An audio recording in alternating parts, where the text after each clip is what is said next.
Would Vince lead us with the Pledge of Allegiance, please? Chairman, Vince is occupied at the moment, so I'll lead the pledge.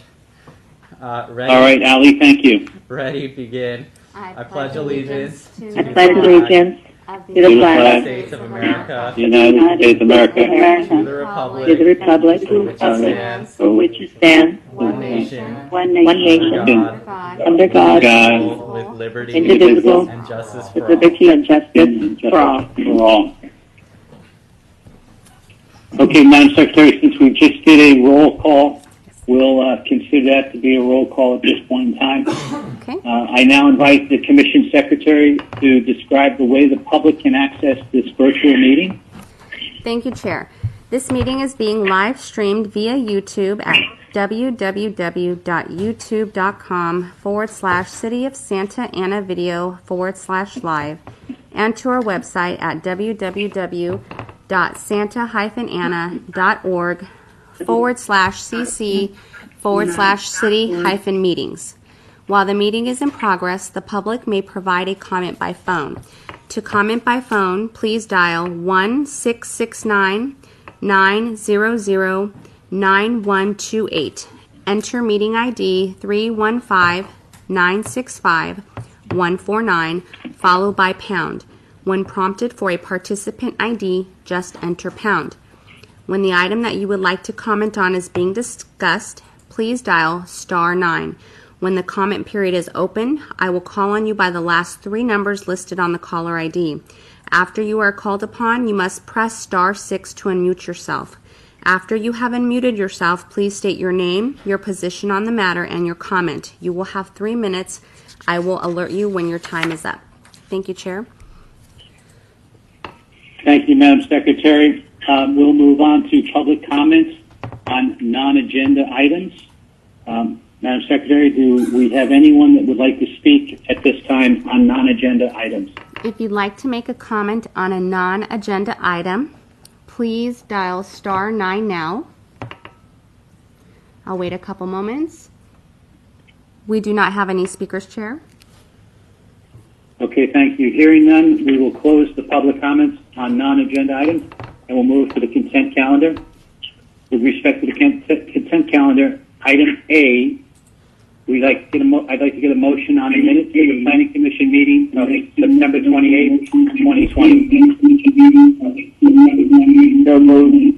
Just a reminder. Second. So, second by, I need to abstain. This is Tom Morrissey. yes. I wasn't present for all the meetings. Okay, so we have a motion from Ken Nguyen. Do we have a second? Second, Contreras. Okay, second by Vice Chair Contreras-Leo. So, Madam Secretary, will you do a roll call on the vote for motion A, the minutes of the Planning Commission meeting of September 28, 2020? Yes, thank you. Commissioner Garcia?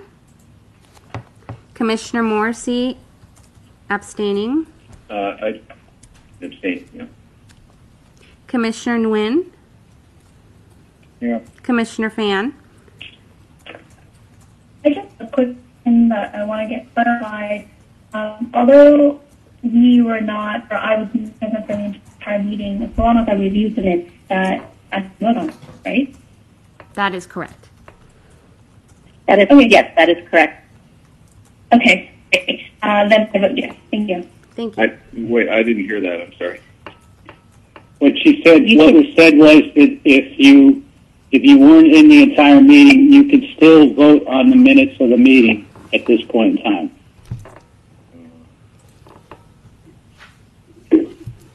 No, I'll still abstain. That's fine. Unless there's, yeah. That's fine. Okay. Thank Go you. ahead. Okay, moving on to Commissioner Rivera. Aye.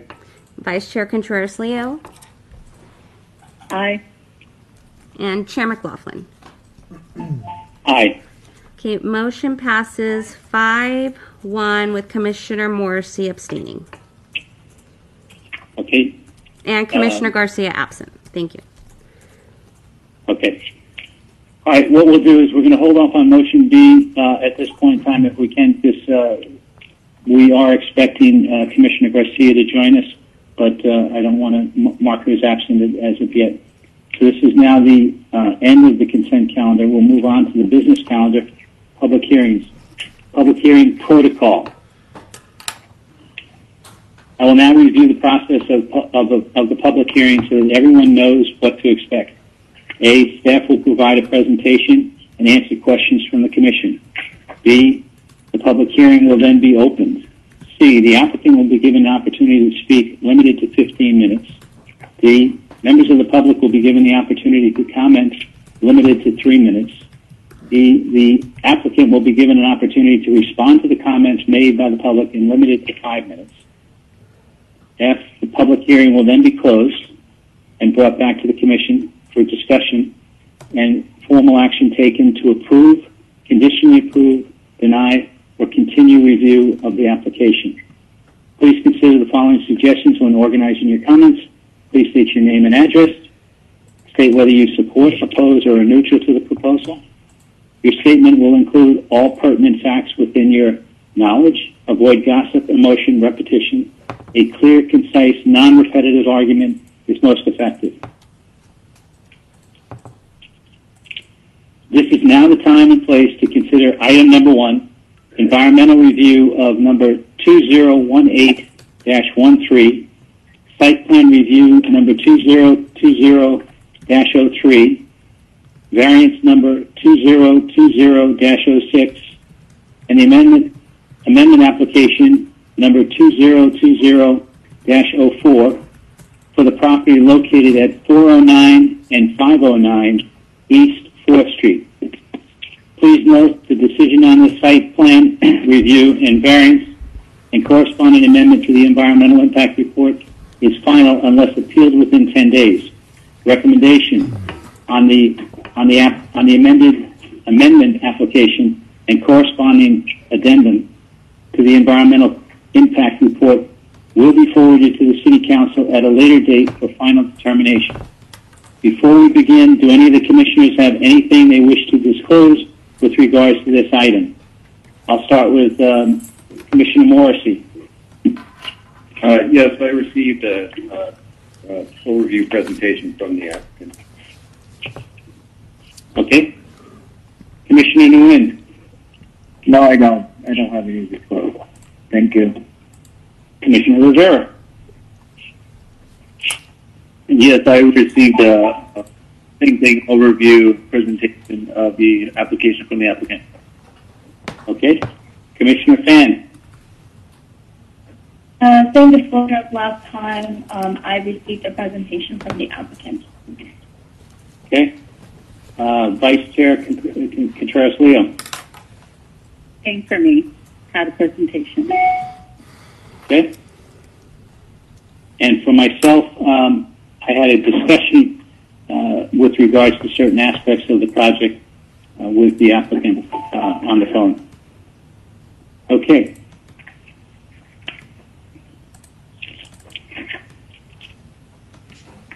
At this point in time, Pedro, you're going to give us a brief presentation. Yes, Chairman, give us just 1 second. Okay.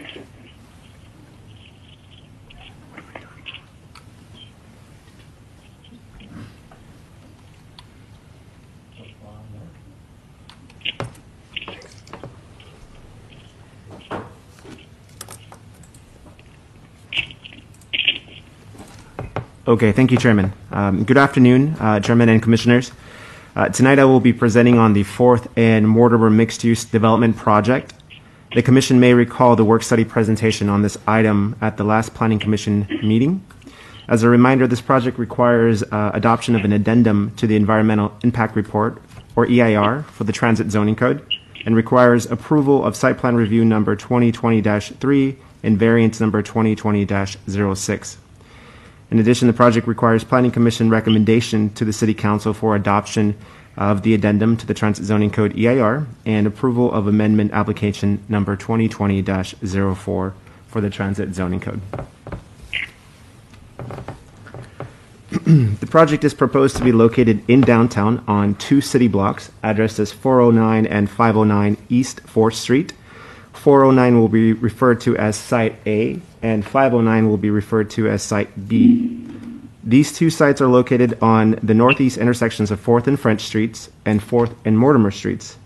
Site A is approximately 1.423 acres in size, and Site B is approximately 1.292 acres, for a combined total of 2.715 acres in total. Site A has a general plan designation of District Center and is zoned Transit Zoning Code with a downtown subzone designation. Site B has a general plan designation of Urban Neighborhood and is zoned Transit Zoning Code with an Urban Neighborhood 2 subzone designation. Both sites are surrounded by commercial and single and multifamily residential to the north, east, and to the south. To the west of the sites are more commercial and a city parking garage. I do want to note that the existing commercial facility, Ming's Auto Repair, located on the northeast corner of 4th and Mortimer Streets, is not part of the proposed project and will remain. These next slides provide site photos of both Site A and B. On the first slide, you can note a photo of Site A, and this is of 4th and French Street intersection looking north. The second photo is taken along 4th Street, also looking north towards the existing Northgate Gonzalez Market.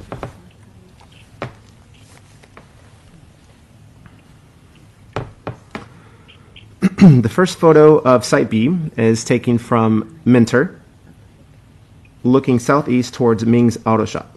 Again, not part of the project. And the second photo is taken from 4th Street, looking north.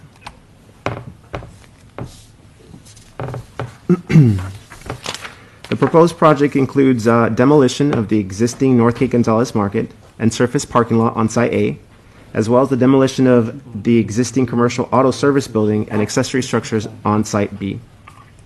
After demolition, the applicant proposes to construct a mixed-use community on both sites containing 169 residential units, 11,361 square feet of leasable commercial area, and 422 on-site parking spaces. The development would also provide on-site amenities, which would include a roof deck, courtyard, pool, dog run, and fitness areas.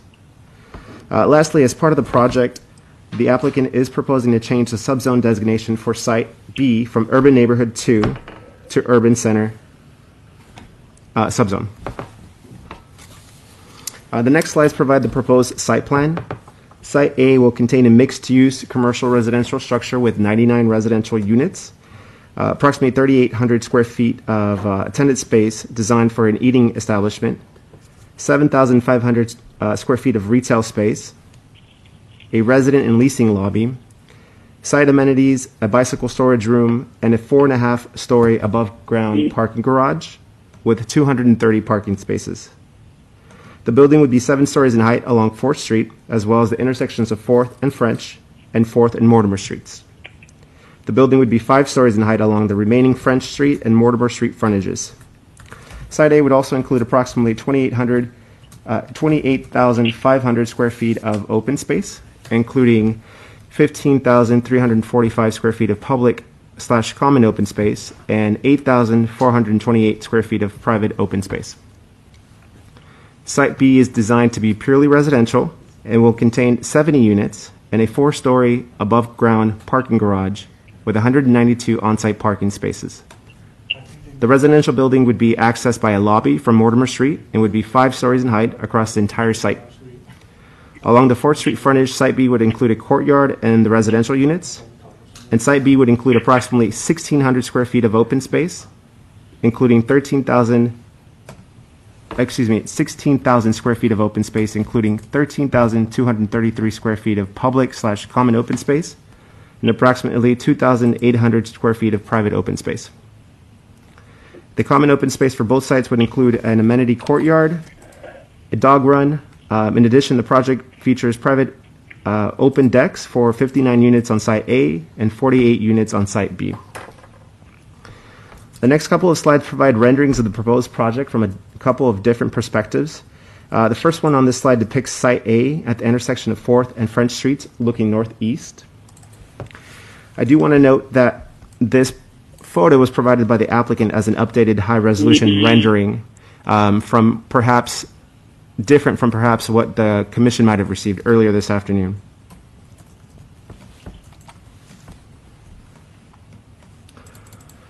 The next rendering is also of Site A, looking northeast at the project's 4th and French Street corner. You'll see that it's kind of a closer image of the last rendering provided.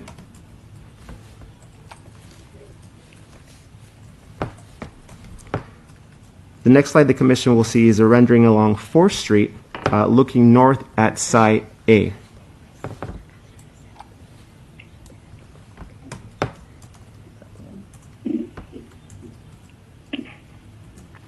And the last rendering is also along 4th Street, but looking west at Site B and Site A.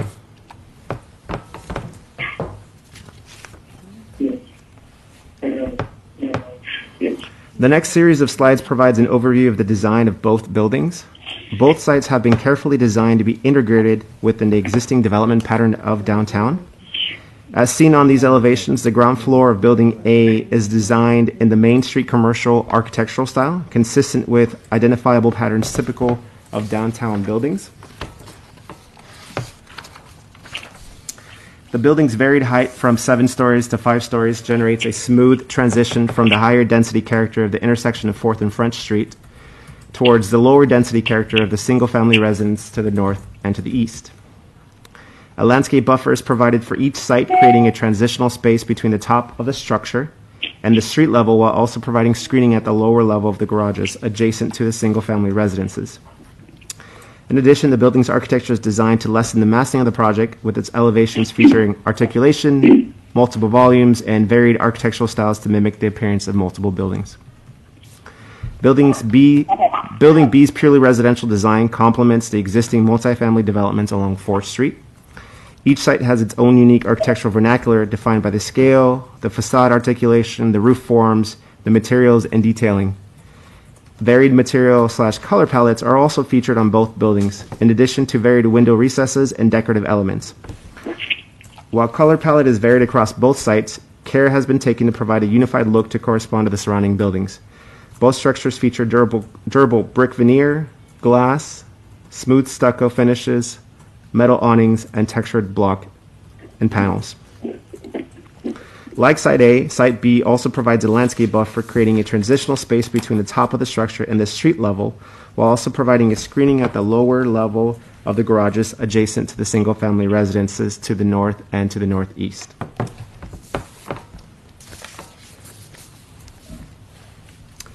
In 2010, an Environmental Impact Report, or EIR, was prepared to evaluate the potential impacts associated with the adoption of the Transit Zoning Code, which was anticipated to result in potential development of approximately 4,075 residential units, 387,000 square feet of retail development, and an additional 15.5 acres of open space within the city.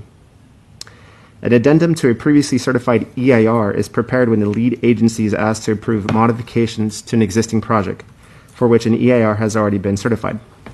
In this case, the Transit Zoning Code EIR is that project. An addendum evaluates the requested modifications and determines whether subsequent EIR review is required. Moreover, pursuant to state CEQA guidelines, when an EIR has been certified for a project, the city shall not require a subsequent or supplemental EIR or negative declaration for this project unless the lead agency determines that one or more of the following conditions are met. 1. Substantial project changes proposed that would result in new or substantially more severe impacts than disclosed in the previous EIR. 2. Substantial changes in circumstances that would result in new or substantially more severe impacts than disclosed in the previous EIR. Or 3. Significant new information has come to light that shows there will be new or substantially more severe impacts than disclosed in the previous EIR. The 4th and Mortimer development project required preparation of studies including, but not limited to, shade and shadow, air quality, greenhouse gas emissions, cultural resources, traffic, noise, vibration, hydrology, and sewer capacity analysis. The addendum concluded that no new or substantially greater impacts would occur with implementation of the proposed development when compared to those identified in the 2010 EIR. Therefore, an addendum is the required environmental document pursuant to the state CEQA guidelines.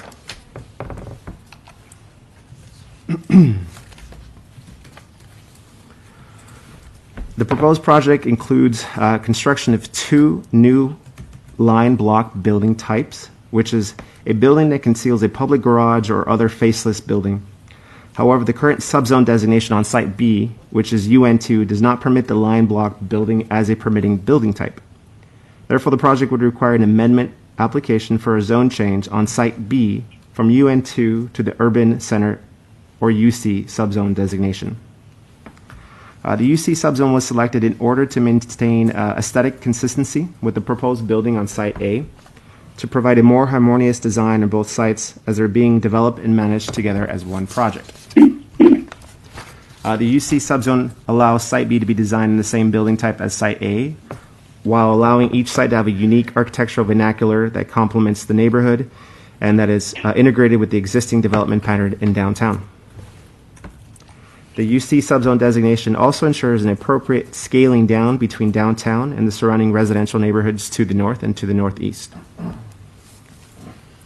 This next slide provides a view of the established subzones within the current transit zoning code. The area affected is shown in the black dotted line and in the blown up areas to the right.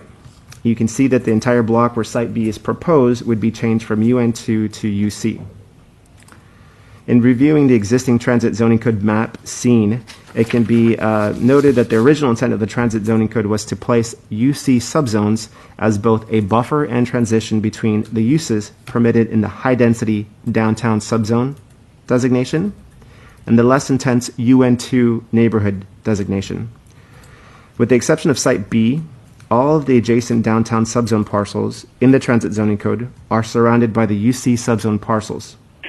The proposed change to the UC designation would be consistent with the existing adjacent parcels that surround the downtown subzone designations in transit zoning code.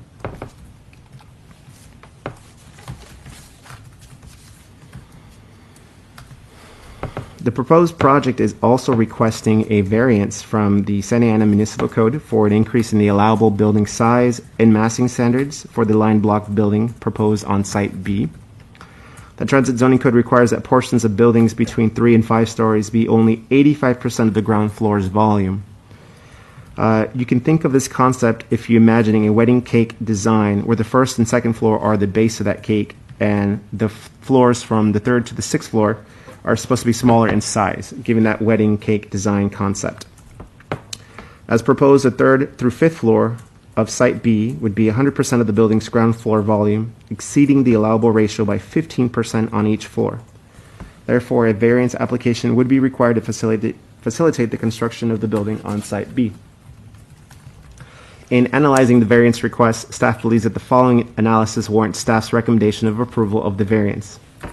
Site B has a smaller than average lot depth and width compared to most of the lots in the downtown area.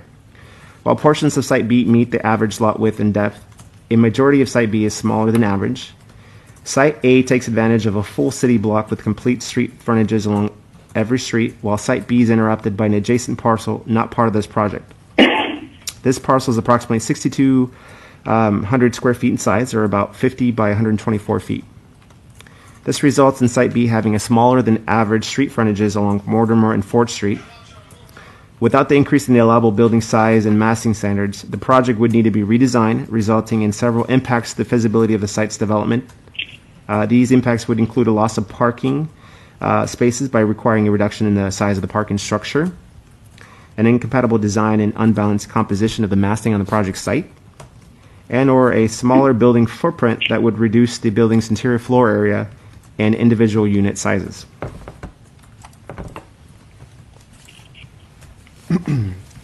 Staff would also like to note that the applicant did prepare a fiscal and economic impact analysis for the project. The analysis concludes that the project would result in a net positive fiscal impacts to the city, the business improvement district, and will create new and temporary jobs. This includes 806 direct, indirect, or induced new jobs, of which 35 would be permanent. The fiscal impacts include $7.8 million in gross positive revenues to the city, including $2.9 million in property tax revenues over a 25-year period, and $2.4 million in expenditures costs to the city over the same period. This would result in $5.4 million in net new positive general funds revenues over a 25-year period.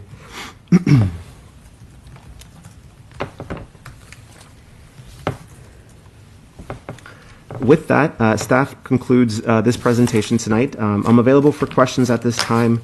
And I would also like to note that we have the city's environmental consultant from Rincon on the line, the city's principal engineer on the line, the applicant, their architect, and their traffic engineers. Thank you. Thank you, Pedro.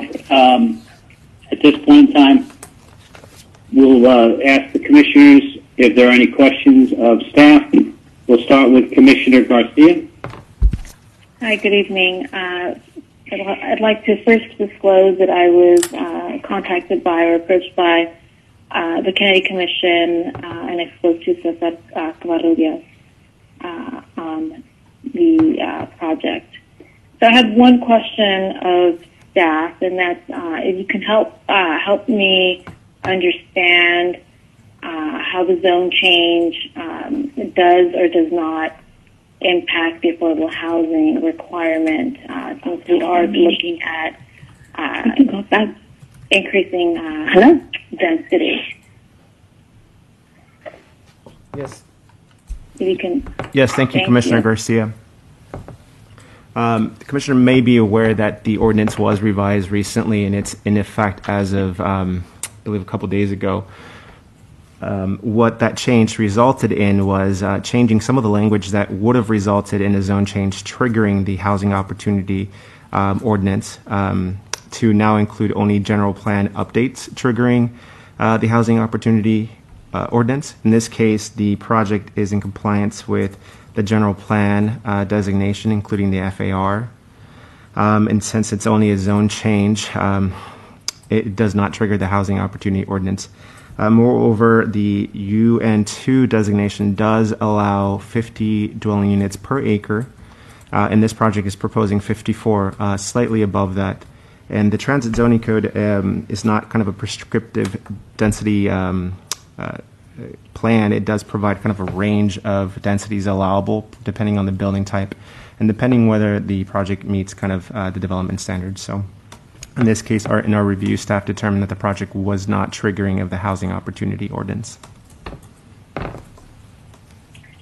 As a follow-up to that, Pedro, and really I'm just hoping to understand if the net effect of the zoning variance is to essentially allow for the increase in density housing, isn't that also then the net effect of why we have the housing ordinance? Am I getting this?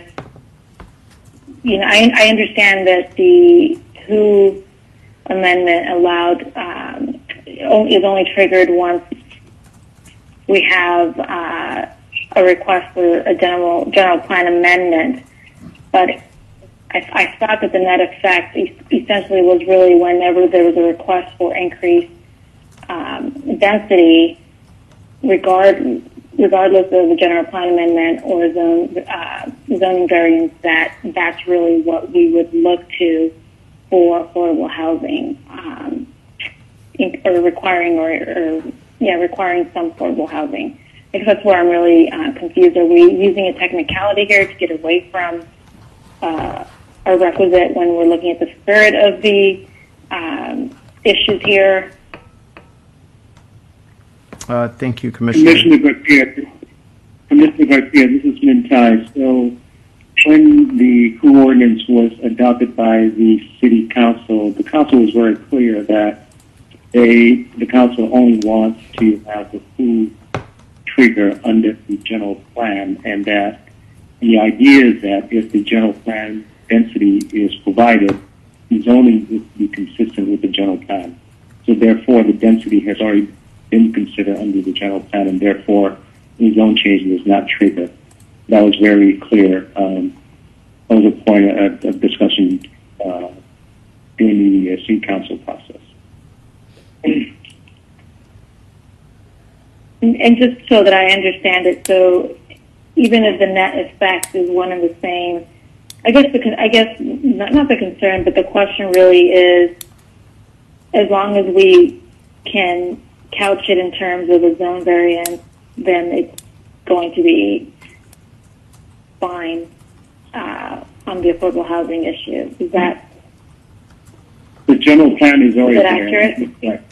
Right. It's a zoning change. It does not trigger.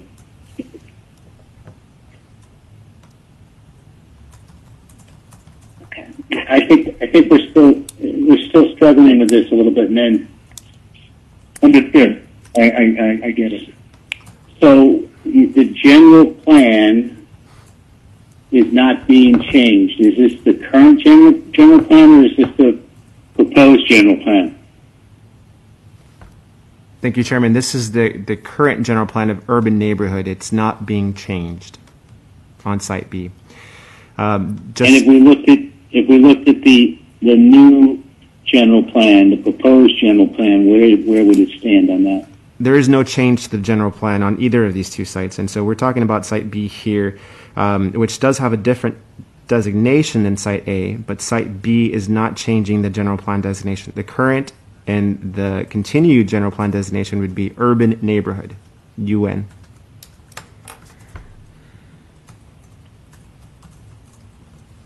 Okay. Mr. Garcia, I'm sorry to jump in. Yeah, no, I appreciate that because it helps me clarify. Did I get this wrong where there is a change from UN2 to UC on one of the lots here? Is it A or B? You're correct, Commissioner. And it's that zoning.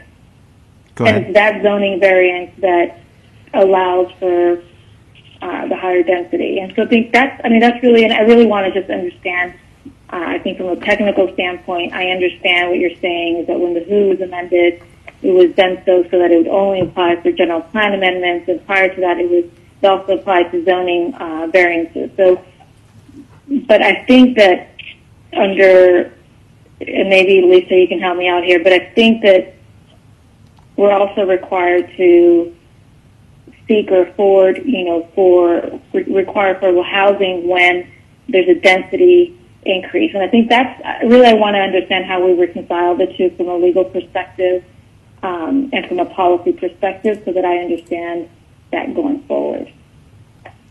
Sure, we can let our city attorney weigh in, but just as a matter of clarification, the commissioner referenced a variance. The variance isn't applicable for the zone change. This is an amendment application, so that's just one point of clarification. And two, the UN2 does allow 50 dwelling units per acre. The change on this site is really to allow for the allowable building type, the line block building type, which isn't permitted on this specific site. So the UN2 overall permits 50 dwelling units per acre. That's the maximum range that it permits.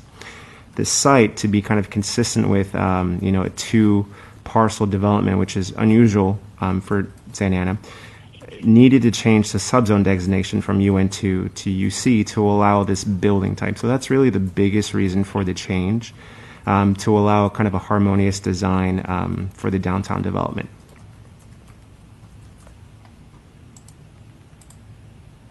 So what I'm hearing is that, and I see this under the current UN2 subzone, residential densities up to 50 dwelling units per acre are permitted under the current UN2.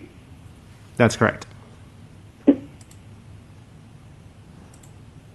And we are not changing the UN2 subzone at this point in time.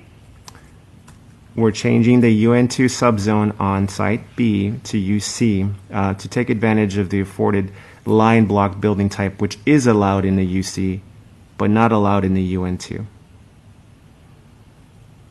Okay, but then based on that, so we're going from a UN2 to UC, and UC is also density up to 50 dwelling units per acre?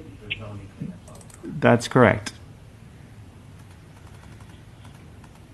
Okay. Commissioner Garcia, do you have any other questions? Not for now. Thank you for clarifying that. Okay, Commissioner Morrissey.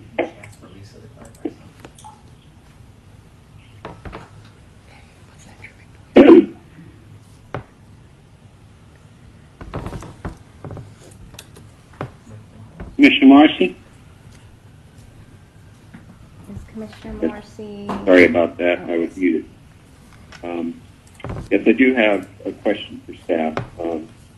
It looks like on one of the renderings, there's a possibility of having a restaurant use at the location. I was wondering if there's an opportunity, or are we allowing restaurants as a matter of practice in the future to utilize the public sidewalk for outdoor dining? Thank you, Commissioner.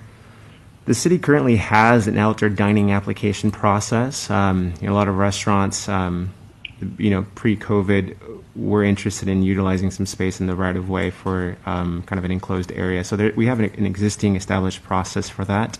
My understanding is that most of the area shown on this rendering and proposed on the plan would be entirely within the project boundaries, the private site boundaries. But if there's an opportunity to do any sort of outdoor dining and it works within the parameters of the outdoor dining application process, that could be a possibility. Okay. I was looking at the plan. It's hard to, I actually can't, I zoomed in on it. I can't read what the dimension is along 4th Street. Distance from the property line. It's like the building set back maybe 4'3". It's hard to tell. Yeah, those are intended to be almost like a zero lot line, so they will range from anywhere to 0 to maybe about 3 feet or so. But in the area of the retail and where they're calling out the restaurant,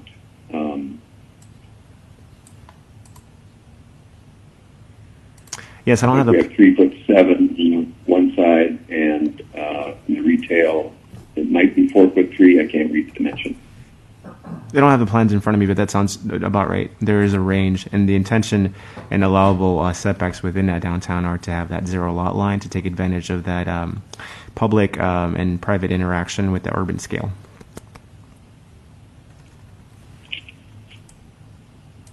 Yeah, well, I'm concerned about, I think the objective is to activate the street, and if you're going to have unless you have space to do that with outdoor seating or outdoor dining,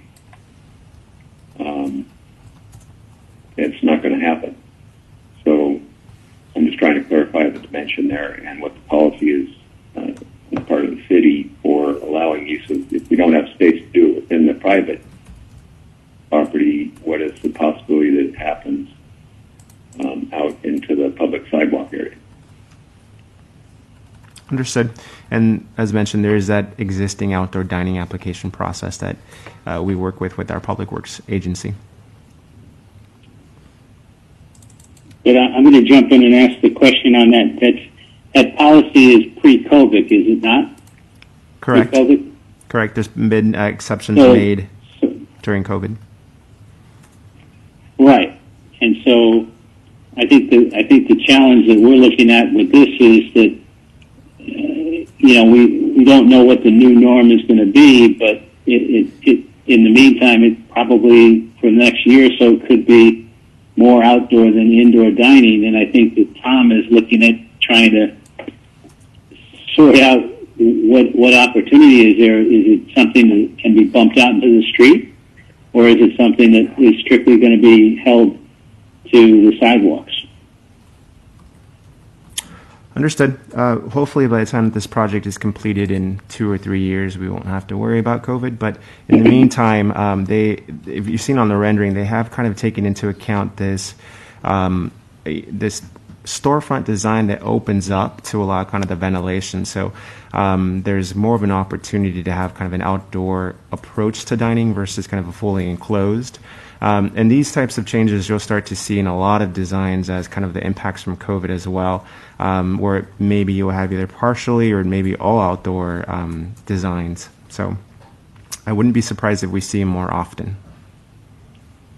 So if I'm looking at this slide presentation, are you referring to, with the renderings, are you referring to like slide 10? On the current image that we have, the ground floor restaurant, maybe on the second or third bay along 4th Street, you have the storefronts that are opening up almost like an accordion style. And those are similar to maybe what you've seen at Lucille's at Main Place Mall, where you have a storefront design that just kind of, or windows that just completely open up to outdoors. Where would I find that in the presentation package? Slide 10. It's currently up on slide 10. This is a revised photo that was just or rendering that was just provided to the applicant by the applicant today. So you wouldn't have it in your packet. Yeah. It's up on the screen now. Okay. All right. Tom, go ahead. I'm sorry. Yeah, I guess my concern is, I'm not sure what the policy is on utilizing public space if the restaurant serves alcohol. I just want to, I think this is a great plan. I just want to make sure that, because it really does activate the street and visually and the renderings, but I want to make sure in practical sense that there's enough space to do that. If a restaurant goes in there, that they'll be able to have outdoor seating. And currently it doesn't look like they have space to do that. So that's my primary concern. So maybe, when we talk with the applicant, we can address that further. Okay. Thank you, Tom. Commissioner Nguyen. No question. Thank you. Okay. Commissioner Rivera. Yes, quick question. I think it was slide 19, the traffic zoning code map. So comparing the site V, is there a reason why that section was set as urban neighborhood, the UN2, rather than the urban center? It seems like everything else that covered is urban center, and for some reason just that site B is urban center. So I'm just curious if there was a reason for that when the map was done, or. Thank you, Commissioner Rivera. It's unsure as to kind of why that happened. It might have been an oversight, but as you can see in what we described, that UC does serve as a buffer from the higher intensity downtown to the UN2. Yeah. So it's kind of a weird situation that kind of happened. Also do want to note that at the time of the establishment of the transit zoning code, the streetcar really wasn't contemplated. So the UC designation really is more kind of apt for that light rail coming through, kind of providing different modes of transportation too. So, and it's presented, I think, in a work study. The OC streetcar runs right through site A and B, actually, and bisects it. So it'd be a good opportunity there. Yeah, for sure. Okay, thank you. I was just curious if there was a reason as to why, if there was an oversight. But all right, thank you. That's it. Okay. Thank you, Commissioner Rivera. Commissioner Fan. Hi. Yes. My question has to. So we received some correspondences. One of which is addressing the fact that we have an addendum and that is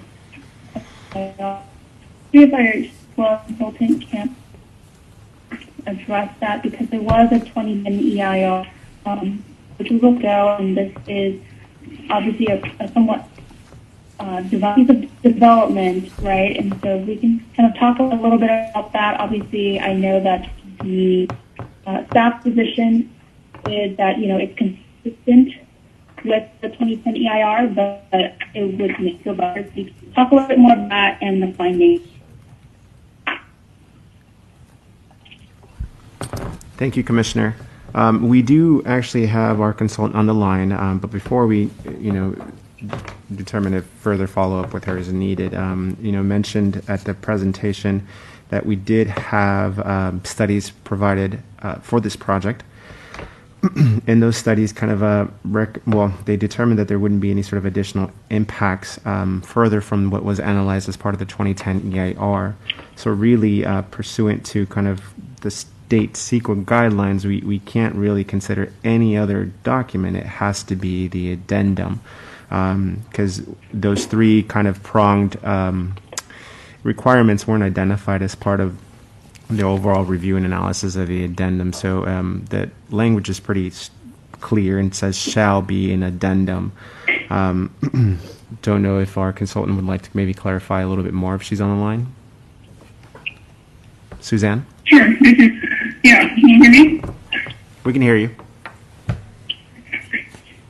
So, this is Suzanne Martin with Rincon Consultants. So as a lead agency, we must determine whether or not the original EIR retains informational value, which is determined if at least some of the modified projects were considered in the original document.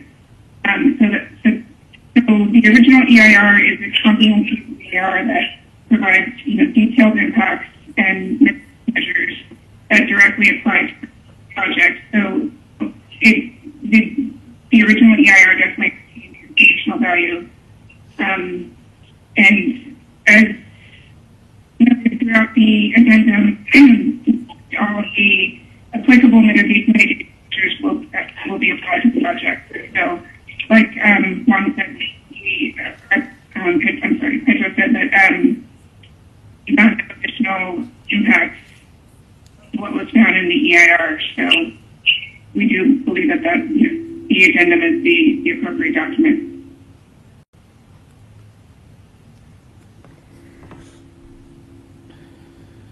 Okay, thanks. I'm obviously whenever there's something like this, we always get comments on it, and I just wanted to ensure that we address that on the record. And I think my questions have been asked. So I think I'm good now. Thank you. Vice Chair Contreras-Leo. I'm good right now. Thank you. Okay. For the moment, I'll hold off on staff. I think we probably have a number of questions for the applicant itself on the topic. So at this point in time, we'll close the discussion with staff and Pedro. Unless anybody has anything else they want to ask a question on, Commissioner Garcia? Nothing at this time. Thanks. Commissioner Morrissey? No further questions, staff. Commissioner Nguyen? No question, thank you. Commissioner Rivera? Nothing at this time, thanks. Commissioner Fan? Nothing right now. Vice Chair Contreras-Leo? No, thank you. Okay, let's move on. Then, Madam Secretary, have we received any written communication on this topic? Yes, we received a total of 51 comments. 4 of those were in opposition and 47 were in support. Those have been distributed to the Commission and also posted on our website. Okay, so that was 51 total comments, and 4 against and 47 in favor. That's correct. Okay. All right. With that, we'll open the public hearing at this point in time. Would the applicant like to speak on this matter?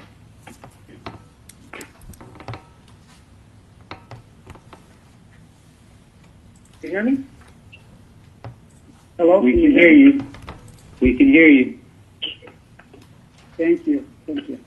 So, good evening. My name is Juan Garcia. I'd like to address you, Honorable Chairperson McLaughlin, and honorable members of the Planning Commission and City staff. Tonight with me, we have Andrew Nelson, who's the principal at Red Oak Investments, along with Carl Middleton, president of Northgate Real Estate, Aaron Meester of KTGY, who's our project architect, and Mr. Richard Loretto of LLG, who is the traffic engineer. On behalf of our team at Northgate Gonzalez and Red Oak Investments, we want to thank you for allowing us to provide a brief overview of the proposed project. We also want to thank Pedro and the city staff for all their diligence and hard work to get us to this point in time. We take great pride this evening in presenting you with a quality mixed-use development project for the downtown area, in which we believe the city can also take great pride. As to be seen from Pedro's conceptual presentation, we plan to introduce an aesthetically pleasing and high-quality development project. You were able to see a couple of murals that depict potential artistry. As requested, we plan to seek input and guidance from local artists and organizations to develop final artistry that reflects the history, culture, and the people of Santa Ana. Northgate is blessed to be celebrating its 40th anniversary and has been serving Santa Ana since 1993. Its success is largely due to our loyal customers, associates, and community, many of whom we consider family. Presently, we have 6 stores in Santa Ana, with over 1,200 associates and nearly 600 of them Santa Ana residents. Our plans call for a much larger market to replace the current one at a nearby location.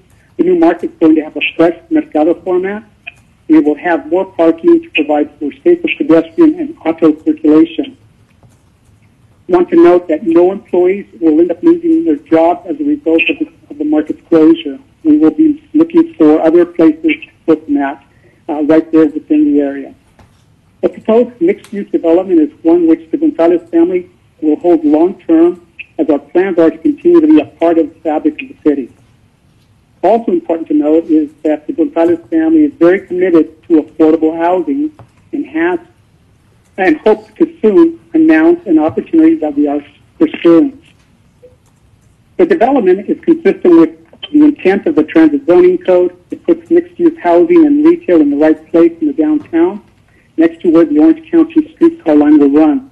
It is part of our code at 2.33 stalls per unit.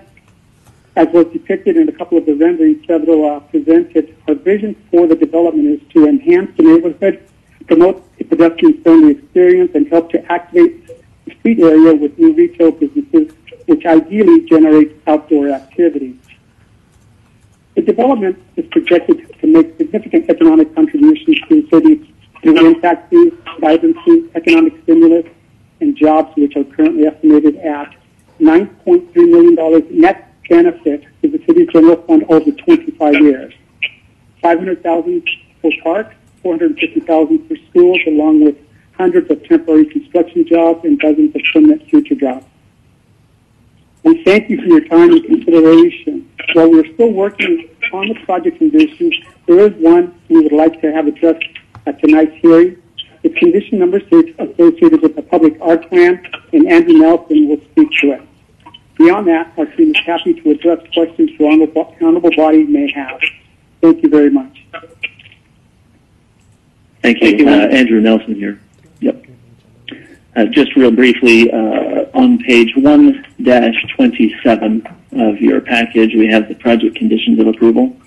And these work for us. We thank staff for clarifying and helping us understand these.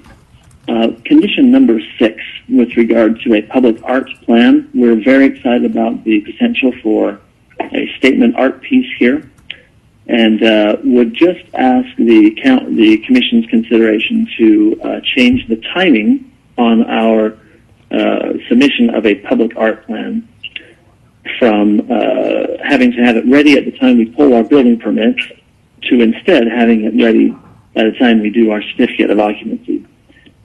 We, Red Oak, did the Shepherd Ferry Costa Mesa mural, the big one you see from the freeway, and our experience when asking artists to do that very large piece of art was that they could really visualize what to propose once they saw the building up and framed. We had a lot better response. So if the Commission would be open to that change, that would, I think, help us get a better piece of art here. But with that's the only comment on the conditions. Thank you, and I think we're open for questions. Okay, Commissioner Garcia. Nothing at this time. Thank you. Commissioner Morrissey. Yes, I do have a couple items. I'd like to compliment the applicant on a really nice project. I think it addresses all the important architectural features that the city's looking for in terms of activities and uses. Two things that I think I've already mentioned one of them. I'd like to see more space for, I think, creating activity along the street is so important to the downtown area, and I think we need space for that to happen. I see a lot of restaurants struggling with their, wishing they had, especially right now, more outdoor dining space. But I think as a matter of practice, that's something that's really important, especially in our environment. So I would like to see a few more feet out in front of that retail area. So the potential for a restaurant, if it goes in there, they could have some outdoor seating. The other item, the parking structure along 5th Street, we have some residential uses across the street, and in terms of architectural treatment of the parking garage,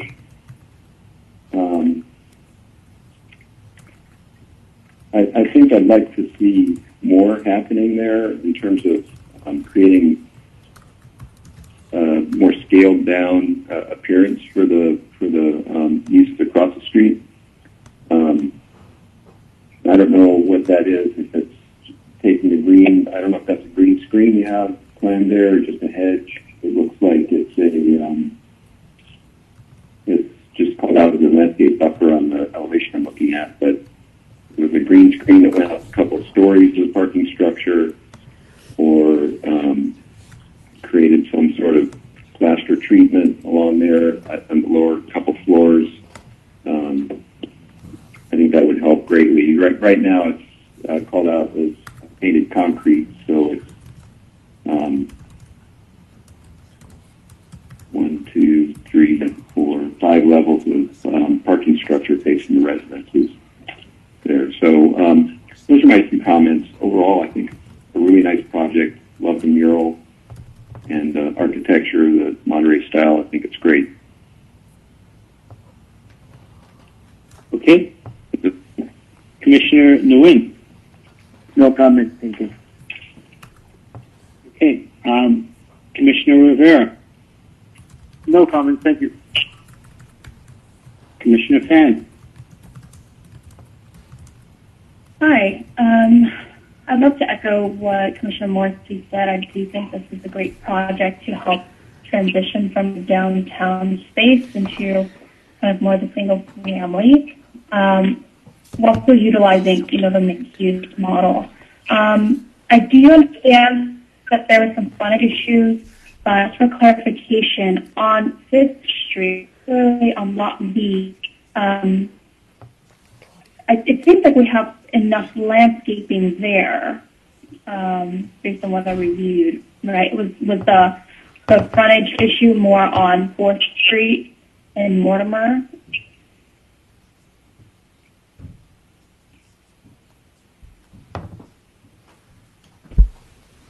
Sorry, Commissioner, who was that question directed to? Oh, sorry, whether the applicant or staff is I probably should have asked staff. One more time, I didn't quite hear you. For staff, what's the applicant? I guess my main concern is that the opposite direction is, you have a lot of single-family residential, and I just want to make sure that whatever landscaping we have, that it's,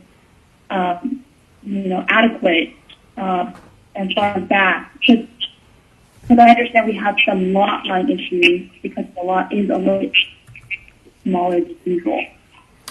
Oh, I see. I understand your question. The site configuration isn't affected on 5th Street for either site.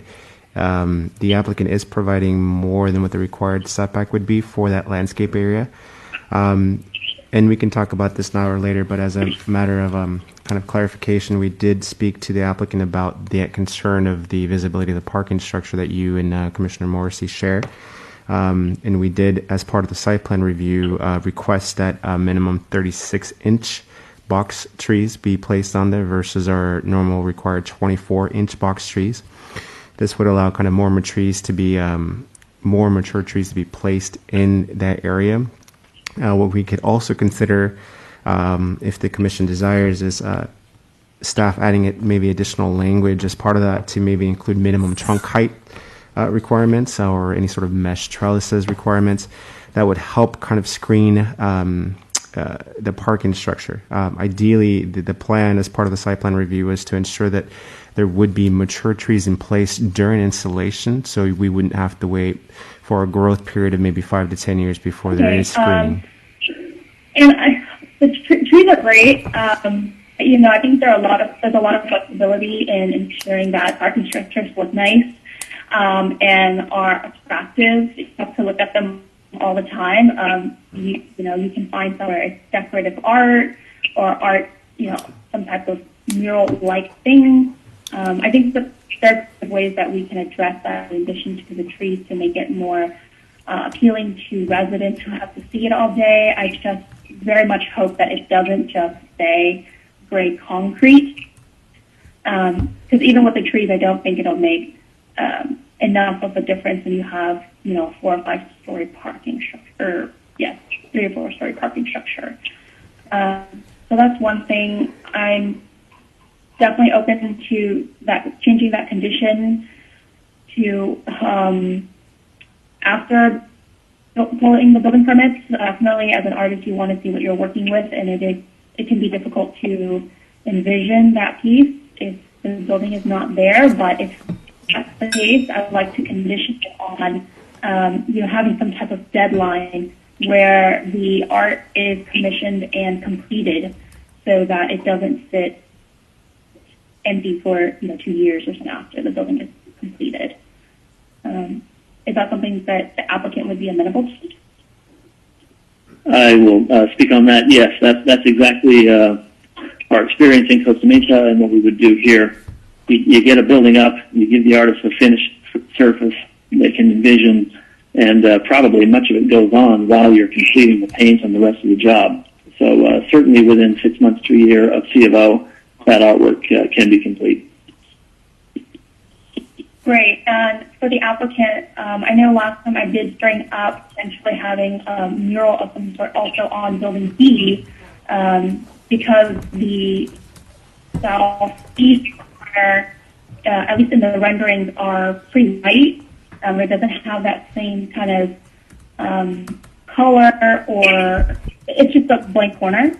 So it would be great if we can get either some art or something there too, to just kind of tie it into the entire development.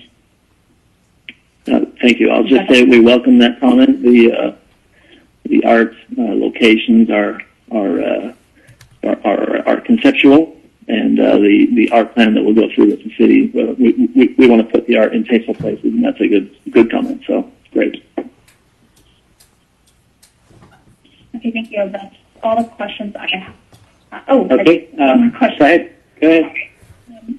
Okay, so last time during the study session, I understand that Commissioner Garcia this time brought up the fact that here it doesn't trigger the newly amended WHO because there's no general update, but there was some conversation that that there is potentially an affordable housing development that is being discussed. I understand that a couple years ago when this project came up for the Sunshine Meeting, a lot of residents had concerns regarding that issue. Are you able to disclose to us, what's going on there, into the sites or anything like that?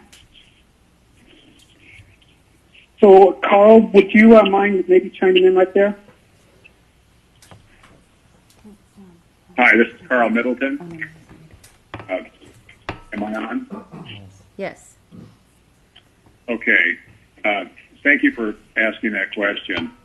I I think it's important to know that the Gonzalez family is really dedicated to that mission of providing affordable housing in the city of Santa Ana. And we're in detailed discussions with our proposed project partners, CNC Development, on a site that's less than a mile away.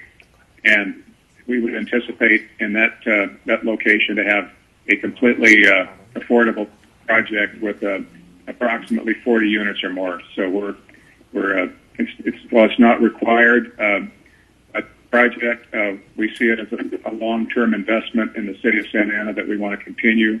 And I think that we've been very fortunate to have great support by our residents in the Santa Ana and our workforce. So it's something that we want to do as part of our commitment to the city. Great. And may I ask where in the planning process are? Right now, we've submitted a conceptual design, and we're working to get approval of the deal structure. So hopefully, we'll be there within the next 60 to 90 days. That's wonderful. I really appreciate that. And I grew up next to Northgate Market, and they've been wonderful community members. So I do commend the applicant for that commitment. Other question is, I understand that the neighborhood very much relies on this market for fresh produce. It's really I think the cornerstone of the community, right? People work here, they go there. It's something that they're really used to. There's going to be a new Northgate Market. Will you remind me where that is or how far away that will be from this area? Well, I don't have the opportunity to give you a specific location because that's still in negotiation, but we're highly confident that we'll have that one confirmed, and it will be less than a mile away. And during that time frame, we're also committed to make sure that we address the needs of our current customers through transportation and other options to other 5 stores in the city of Santa Ana, because they're great customers, and we certainly don't want to inconvenience them any more than is necessary, and we want to them long-term customers because they've been such great supporters of our market these past almost 30 years in the city of Santa Ana. Well, that's really great. I understand that your employees will be transferred to other stores, and I think having not leaving any conditions, especially during the time. Yes, we commit that none of the employees will lose their jobs because of this. We've got great employees, our associates, our team members, and we want to keep them working for Northgate as long as they would like to be in our company. So their jobs are not at risk at all. Awesome. And just for clarification, you said that you're looking to transportation options for customers. What do you mean by that exactly? Well, we currently offer Lyft rides from our stores back to the customers' homes, and that's been a program that we've had for several years now. That's been very effective. Depending on how that opportunity exists, there's also opportunities to bring back our shuttle vans and to really give people the transportation rides that they need, especially since the store is going to be relocated, and they're going to be without that store for several years. We have a store down on Main Street. We've got a store up on 17th Street. And they're less convenient, but we'll make sure that we have a concerted plan that gets them to the store and gets them back to their home, to keep this option, to keep them shopping at our stores. Good customers are hard to find, and we sure don't want to lose them. Yeah, brand loyalty is definitely a thing. And one last question. Obviously, I see that the development, both from us A and B, have quite a bit of balancing space, at least a roof deck or some type of outdoor space there too. Will that be available to, the public, or is it residents only? That's residents only. Of course, they're guests, we've looked at other options, and they just weren't practical in this location. Understood. Thank you so much. That's all the questions I have for now. Thank you. Okay, Vice Chair Contreras-Lee. Yes, thank you. First of all, Northgate, thank you so much for restating the commitments you had made prior when we had the work study session. We really appreciate your presence. We always have been partnered up in the community for a long time, especially the shuttles for our abuelitos that you've helped during COVID and prior. So thanks for that. With that, I'd like to make a motion, Mr. Chairman, if I may. A motion? We're in Yes. public. We're in public comments right now. Okay. So, I mean, we are still in the public hearing. Okay, then I'll wait. Okay. All right. Do you have any other comments or questions that you'd like to put forth today with the applicant? No, they've answered them prior and again today. Very well, thank you. Okay. All right. At this point in time, I don't have any questions of the applicant myself. I think that each and every one of the commissioners have highlighted a number of areas, and I think the answers have been very satisfactory. So what I'd like to do at this point in time is open the hearing to anyone that's calling in. Madam Secretary, is there anybody that would like to speak on this matter? Yes, Chair, we do have some callers in the queue that would like to comment. Callers, if you would like to speak on this matter, please dial *9 now. I will call on you by the last three numbers of your phone number. And I will start with caller with the last three numbers 994. Please dial *6 to unmute yourself and then state your name, your comment, and your position. You will have 3 minutes. Go ahead. This is Dave Elliott, President and CEO of the Santa Ana Chamber of Commerce. This is in support of this project. We look at this. We had a presentation several months ago at our Government Affairs Council, well received by our council in support of this project. Just a couple of quick notes. I think, first of all, they have an outstanding project sponsor in Northgate, has had a long-term presence in our city, a big supporter of our residents as well as our businesses. So I'm excited to see a sponsor like Northgate step up here and work on this project with the other developers as well. We look at this as also from an economic development perspective, in that places for new residents, new people to come and live in our great city, as well as jobs that be provided and be available to our residents and people in our immediate area. So on behalf of the Chamber, we're excited to promote and to support this project. And we look forward to this happening sooner than later, as we would say. Thank you. Thank you, Dave. Okay, next caller with the last three numbers 404. Please dial *6 to unmute yourself. Then state your name, your position on the matter, and your comment. You will have 3 minutes. Go ahead.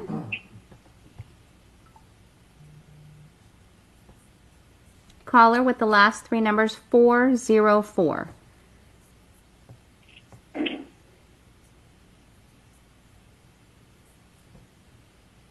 Hi, this is Ryan Chase calling in. Can you hear me? Yes, thank you. Ryan, yeah, we can hear you. Great. Thank you very much. This is, like I said, this is Ryan Chase calling. I'm a fourth generation business and property owner in the downtown. My family's been there since 1919. I'm calling to support the project. I think it'll heavily benefit downtown and the surrounding businesses and create a new and welcoming entry in the downtown and create a high quality project adjacent to a new streetcar project. I think also the fact that offering a multitude of options with single studios to 4 bedrooms is a great addition to the area and much needed. I couldn't speak more highly about the Northgate family and Northgate Market business. They're heavily involved in the community. Their actions speak for themselves. And again, I couldn't be more excited about the project and the family behind it. I also want to add that the project will not displace anyone.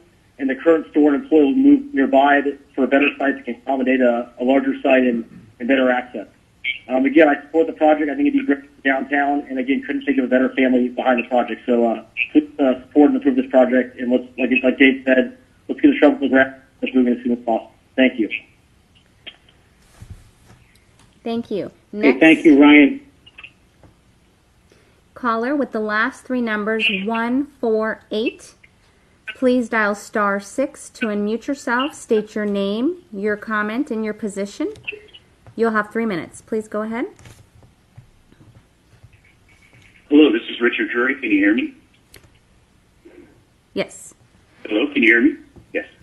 My name is Richard Drury with the law firm Lozo Drury, and I'm representing the Supporters Alliance for Environmental Rights. I submitted a 15-page comment letter today at 4:30 with about 250 pages of expert analysis. I just want to confirm that that was received and in the record. Our position is that the project should not be approved unless there's proper CEQA review conducted. The staff is relying on the Transit Zoning Code EIR prepared a decade ago in 2010. That's improper because the TZC EIR was a program EIR, not a project-specific EIR. It analyzed a 100-block area of the city. This is a 2-block project, and it didn't do any project-specific analysis. So the staff's analysis is proceeding under CEQA Guidelines Section 15162, which concerns supplemental EIRs and addenda. However, the Transit Zoning Code EIR was prepared under CEQA Guidelines Section 15152, which is an entirely different section that concerns programmatic EIRs.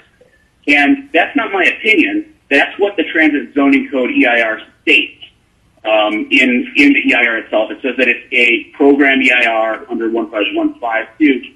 That means that a project-specific EIR is required for this project to analyze its impact and to mitigate those impacts. We've submitted along with our letter expert opinions from air quality experts who conclude that the project as proposed will have significant indoor and outdoor air quality impacts. In addition, it will have significant historic impacts, and it fails to comply with the city's density and massing requirements.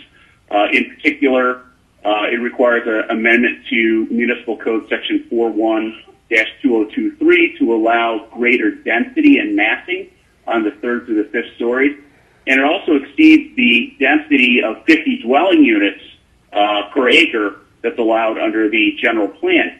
And it does require a general plan amendment to go from urban neighborhood 2 to urban core.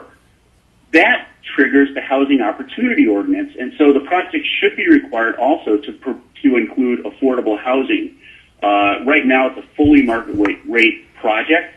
The general plan amendment is necessary because the general plan only allows 50 units per acre, and this project has 54 units. So that's exactly the type of amendment that Caller, 3 triggers minutes the has affordable passed. housing requirements.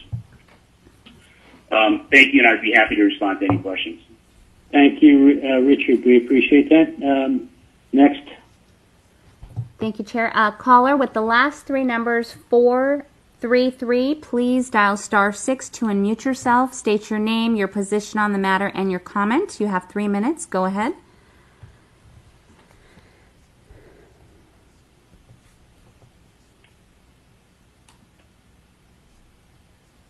Caller with the last three numbers of 433, please dial *6 to unmute yourself.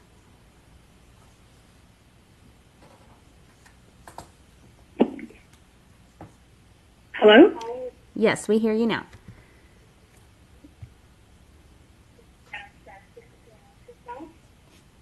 Hello?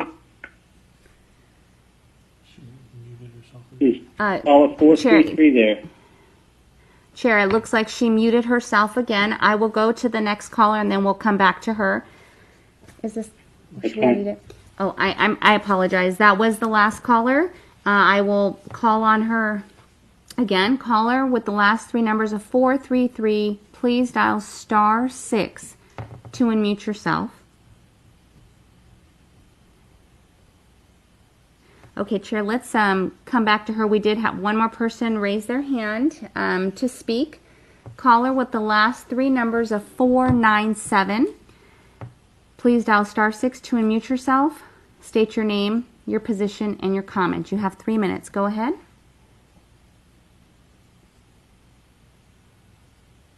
Hello, my name is Flora, and I'm a Lacey neighborhood resident.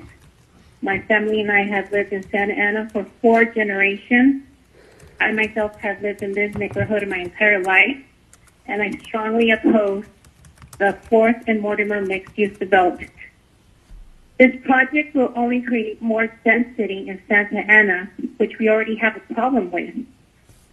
It will compromise our quality of life for every Santa Ana resident. We already have problems with air quality, emissions, traffic, noise pollution. Not to mention, in our neighborhood, we have a major parking problem. Furthermore, we already have the second condominiums across the street from Northgate, which is 4 floors and 200 units. Please stop the density in Santa Ana. To the Planning Commission, please be responsible and stop the density in Santa Ana. Thank you. That will be all. Thank you, Laura. Chair, and if we may, we'll try a 433 just one last time. Caller with the last three numbers, 433. Please state your name and your comment. Go ahead.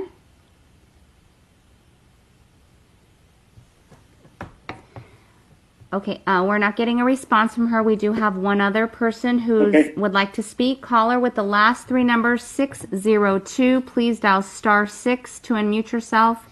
State your name, your comment, and your position. You have 3 minutes. Hello? Hello? Hi. Hello? Yes, please go Hello? ahead.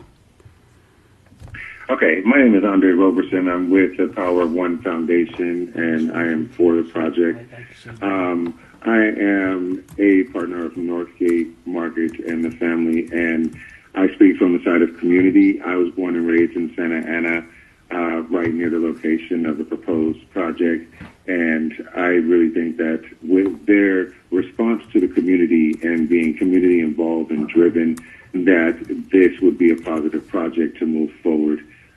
I know there's always different decisions and different changes that would need to be made as far as buildings and different things, but I think of the core of the project and what Northgate Market is looking to do for the community of Santa Ana and what they've proven over the years, and even in their response to the COVID-19 crisis and how they jumped into the community, and me being a partner, being in the community, feeding the community of Santa Ana, for over 15 years now, born and raised, have a family business that's 4 generations in. It's very hard to come by families like the Gonzalez family that are really ingrained and rooted into the community and look for the betterment of the community. And I think it's very important, the fact that they're building this and also building a new store, but no one will lose jobs when there's a lot of people that have lost jobs. So I think they care about the person that lives in the community that they're looking to build up and help for the project. Thank you very much. Thank you, Andrew. Chair, we're going to give that caller one last shot. She does have her hand raised. Give it a shot. All right, caller 433. Please state your name and your comment. Go ahead.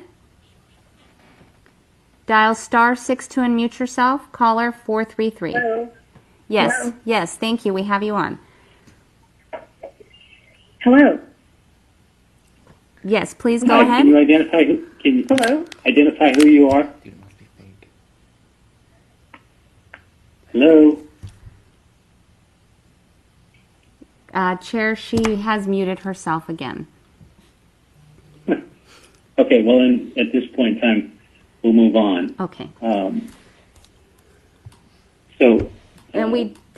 let's see here. Yes, we do not have any other callers. I'll just do one final call.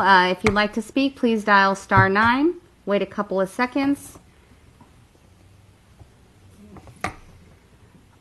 Okay, caller with the last three numbers of 433. Please state your name and your comment. Dial *6 to unmute yourself. You have 3 minutes. Go ahead. Hello? Yes, we have Hello. you on. Hello? We hear you. Okay, I think we're having technical difficulties with this phone number, so we will conclude the public comments. There are no other callers, Chair. Okay, well, at this point in time, I just want, all right, that's fine. We'll conclude the public comments as soon as we, does the applicant want to say anything else with respect to the public comments, or anything else that they would like to say at this point in time? Not at this time, Mr. Chair. Okay, so no further comments from the applicant at this time. Then we will at this point close the public hearing and bring it back to the commission. Mr. Chairman, I'd like to make a motion. Okay, go ahead, make your motion. So I would like to make the motion, you can see how to word this with all the different amendments.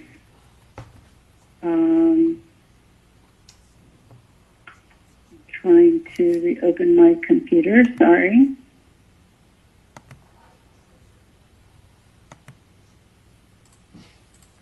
All right, here we go.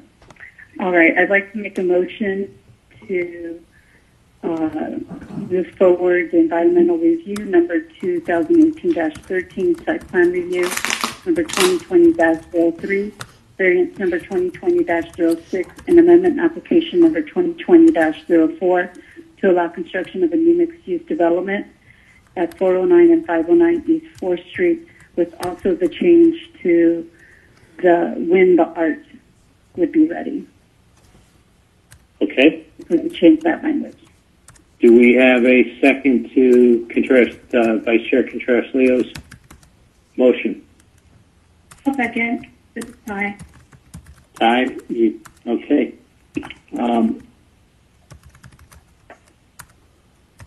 Good. And then, is there any comments that anybody has at this point in time? Commissioner Garcia, do you have any comments? I would just add that perhaps a friendly amendment to support Commissioner Morris's point about the providing some space for outdoor seating. I think that's really important. I think things will change going forward post-COVID in ways that will require that, and it would be a good opportunity to address that now. Okay. That would be the only thing I would add. Thank you. So, Commissioner Contreras-Leo, will you accept the friendly amendment? Absolutely, and I don't know if we can also include something where they wouldn't have to come back. I know because of COVID we're saying this has come up, but if this is something that they can create some language for, but that they wouldn't have to come back again to revisit this, that this would just allow them to be able to use a space outside on the sidewalk. Or space, I guess it's not just sidewalk space. I think it's also the question of whether or not it can be bumped out onto the street like we've done in a number of other restaurants downtown, too. Yeah, that I don't know what else entails for us to have to propose at this time. But yes, I am open to it. Okay. Yeah. Question about that? Commissioner Garcia? Nothing else. Thank you. Okay, Commissioner Morrissey.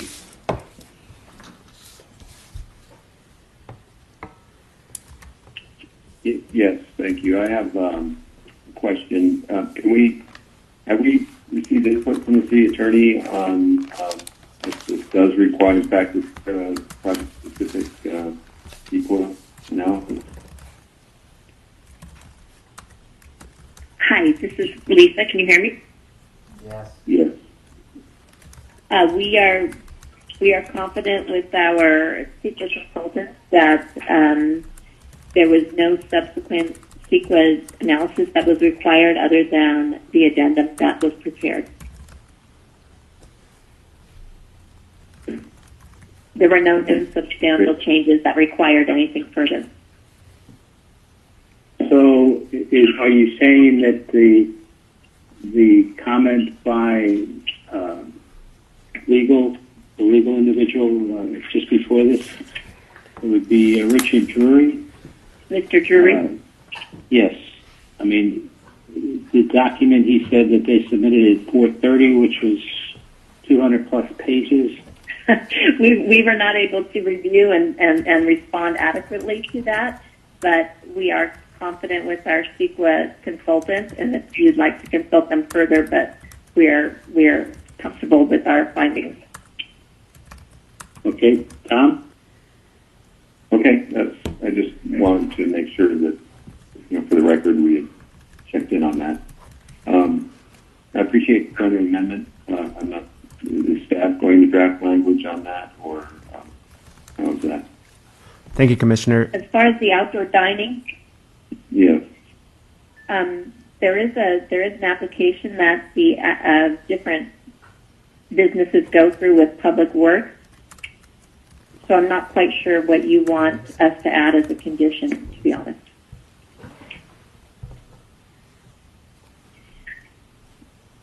Mr. Chairman, so, if I may. Go ahead. Yeah. Go ahead. So you're saying that we don't have to add in special language for this because it's already an opportunity for the applicant. They just need to fill out the appropriate paperwork and. That's correct. There's a process that the restaurants go through with Public Works for an outdoor dining application and permit. I don't know if you're asking for them to provide more space so that there's still adequate sidewalk space, or I'm just unclear. I just need direction. Well, I think we just wanted to be sure that they have the opportunity to be able to have outdoor dining if that was the case. But if there's process already, we would hope and encourage the applicant, and we don't know if they've already even applied for that, to take advantage of that so that they can be assured if they need to use that space, they can. That's correct. There is a process in place, and they would apply once there were restaurants or businesses in place in that level that wanted to have the outdoor dining. Can we ask that? Go ahead. Can we ask the applicant if that's something they've done or they're interested in? Of course. Go ahead. Can you hear me? I'd like to respond. Please. Andrew Nelson here. We are delighted to consider the prospect of sidewalk dining and going through that standard process of Public Works. That would be our idea. That's why we showed you a streetscape that has active space alongside that. So look forward to working through that with Public Works. Great. And this is Juan Garcia. I just want to add a little bit to that right there, and that is that one of the things that we've recognized with this COVID-19 pandemic, that is that a lot of our tenants are experiencing exactly the same situation when it comes to indoor, outdoor dining, and we have actually worked very diligently and hard on their behalf to go ahead and provide them with anything they need to be able to succeed. And we'd be more than willing to go ahead and move forward with that particular application. Great. I think the Commission's intent was to see you succeed as well, so I think we're all on the same page. Happy to hear you're moving forward with that. Okay. Mr. Chairman. All right. I'm not sure how. Commissioner Morrissey. Yes. Okay. I'm not sure what, I would like to move forward with this project. Can the applicant comment on any willingness to perhaps provide a green screen or some way of scaling down the parking structure on 5th Street? If I may. That's something I can do, yes. Thank you. Thank you. Andrew Nelson here. So the project is stepping down from 7 stories at 4th and French to 5 stories as you move up French, and then to those parking structures that attempt to protect those more sensitive neighborhoods on the opposite side of 5th Street. The most sensitive edge is the side east of Minter, where you have 2-story homes backed by higher or taller buildings. So that edge is where the parking structure drops to 3 stories, and that's by design to try to be sensitive to context. We have the additional 5 feet setback on the second block, which is 5 more than required under this part of the code, but happy to do it to make the 2 garages set back equally. And we're also going to go, I think Pedro mentioned, from the 24-inch box tree to the 36. So, you put structural, stuff on a garage. It has a lifespan and looks a certain way, but landscaping can always look good. So that's our first move. We have some ideas on paint and possibly incorporating artistic elements on that side, but really our effort here was to let the building stand for itself and try to shield and screen with a great pedestrian experience with the landscaping edge. Okay. Commissioner Morrissey, any further questions? No further questions. Thank you. Okay, Commissioner Nguyen. No question. Thank you. Commissioner Rivera. No questions. Thank you. Commissioner Fan. Hi, this is for the applicant or staff. Just some clarification for me. Because the other commissioners are mentioning the outdoor seating, and I do understand we have an application process, and I really appreciate the applicant taking into account. However, based on the rendering, it seems like the type of outdoor seating would be quite limited to kind of what Chapter 1 has right now, which is kind of tables 2, maybe 3 or 4, and it will not be like something patio similar to Congress Ale House or the Den down there. And I just want to verify that will be the case, right? Because of the way that the building goes up to the street, the frontage.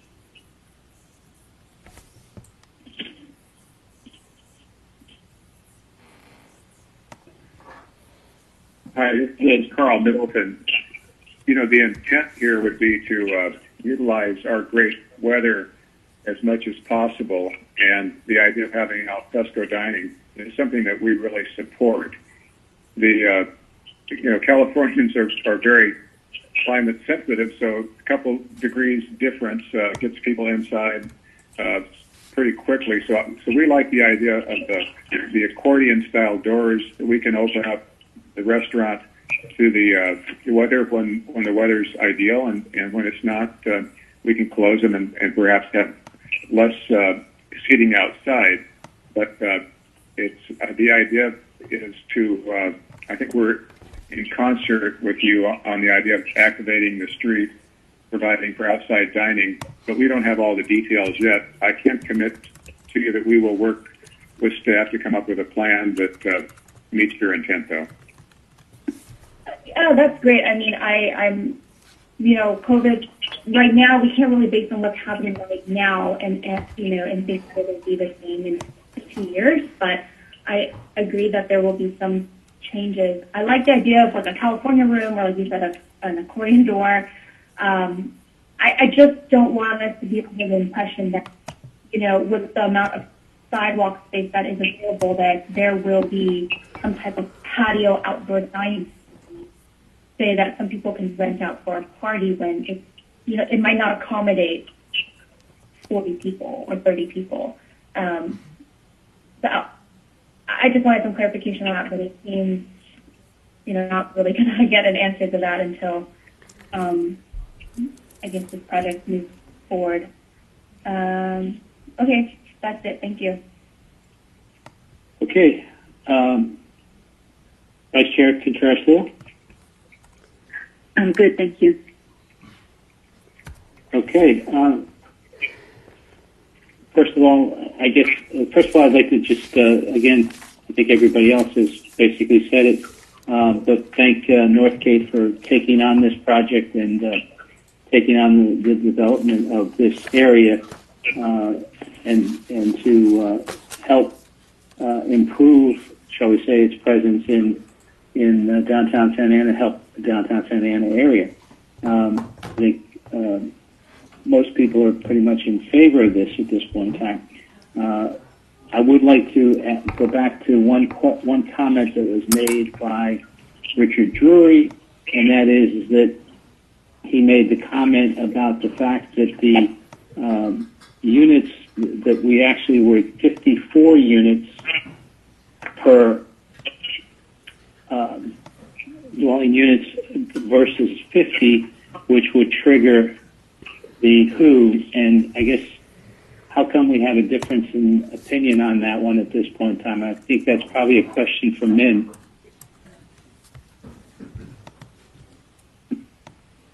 Mr. Chair, so with regard to the WHO, I'm not sure if there's a difference of opinion. The question is in the general plan, and the general plan is not being changed for the project. Okay, did I miss something? Is the general plan, the current general plan and the new general plan, are they basically, there was a trigger for, there was a trigger on the number of dwelling units per acre. My understanding was 50 was the limit. The general plan for the existing property is not being changed, and it will continue to stay the same with the new general plan as well. So that is not being changed. Is being changed. Correct. That what is being changed is the zoning of one of the property, which is partial B. Okay, but let me just, I guess I'm trying to go through this question and see where I'm missing something here. Is there a trigger for the WHO with respect to the number of dwelling units per acre? Yes, sir. I didn't hear you. No. The answer is no. So there's no trigger for the, so if it turns out to be 60 dwelling units per acre, that's fine. That doesn't take into consideration the trigger for the WHO. What triggers the WHO then? The general plan prescribes for the transit zoning code and what's designated for the entire area.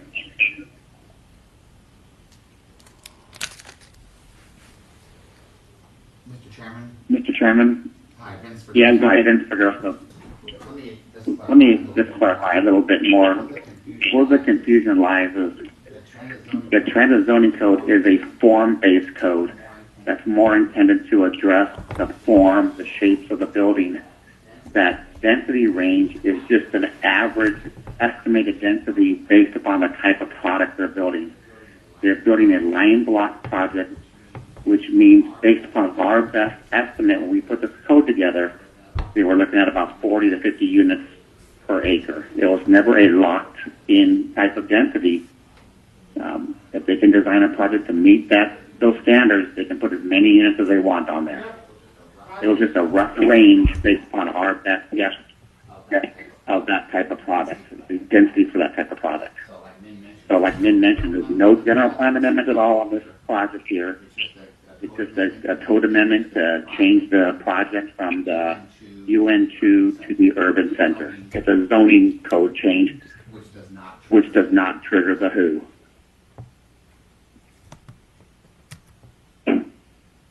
Okay. All right. And I guess that's probably the last question that I have at this point in time. Again, this looks like a very good project to get things back online. And as everybody, I think, mentioned, the people that are looking at economic development, and I too am involved with the economic development of the city. It's one of those things that the sooner we can get online and get things going, the better off we are.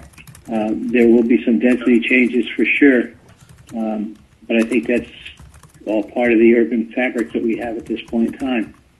So I will go through and ask the commissioners if there's any last questions that they may have, and then we'll do a roll call vote. Commissioner Garcia, any last questions?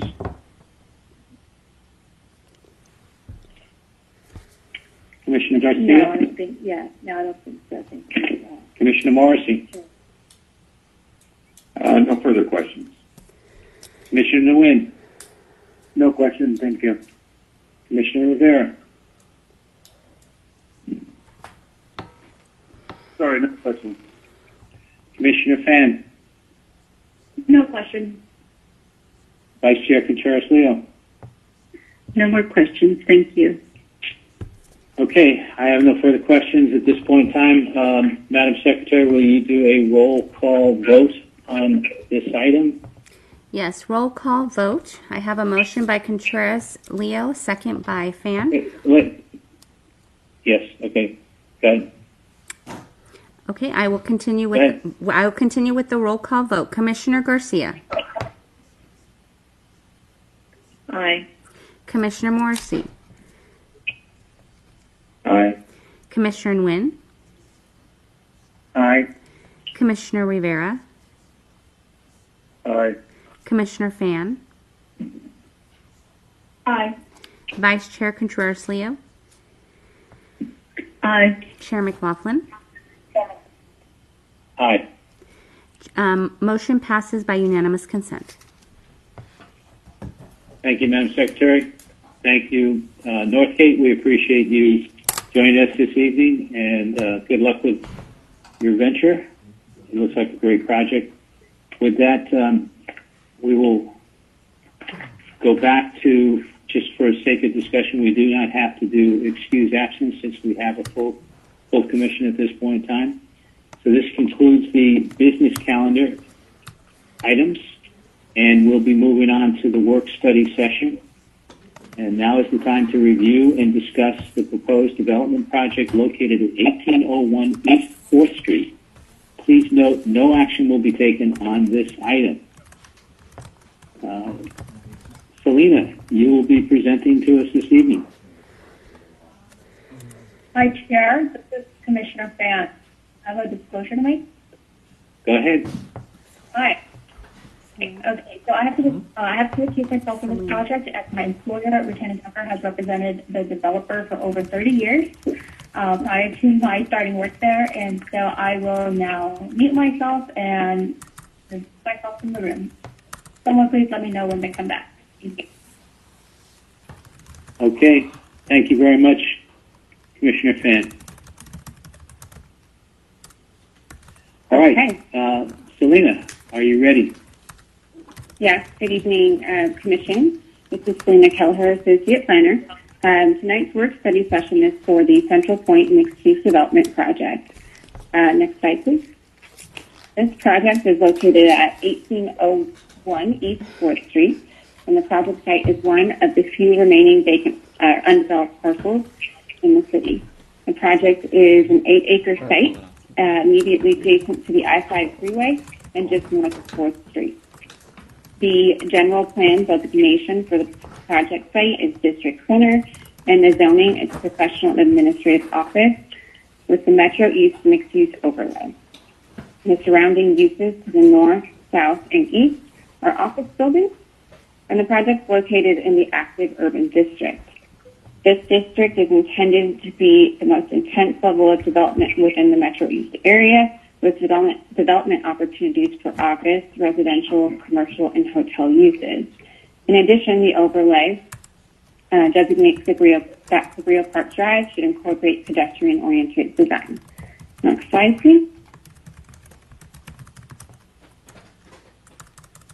So here, next you'll see the site photos of the site, the largely vacant site. The top photo is the view from the north of the office building in the distance, two-story office building. And the lower picture is the view looking from Cabrillo Park Drive and Park Court, looking south where you can see the Caltrans building in the distance. Next slide, please.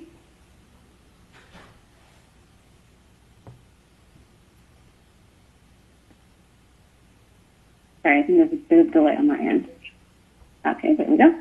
So here you can see the project, which includes a total of 644 residential units and approximately 15,000 square feet of commercial space.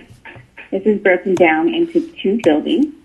Building A is the building that's located at the corner of 4th Street and Cabrillo Park. It's a larger building. It has 325 residential units and the bulk of the commercial, which is 9,000 square feet of commercial space.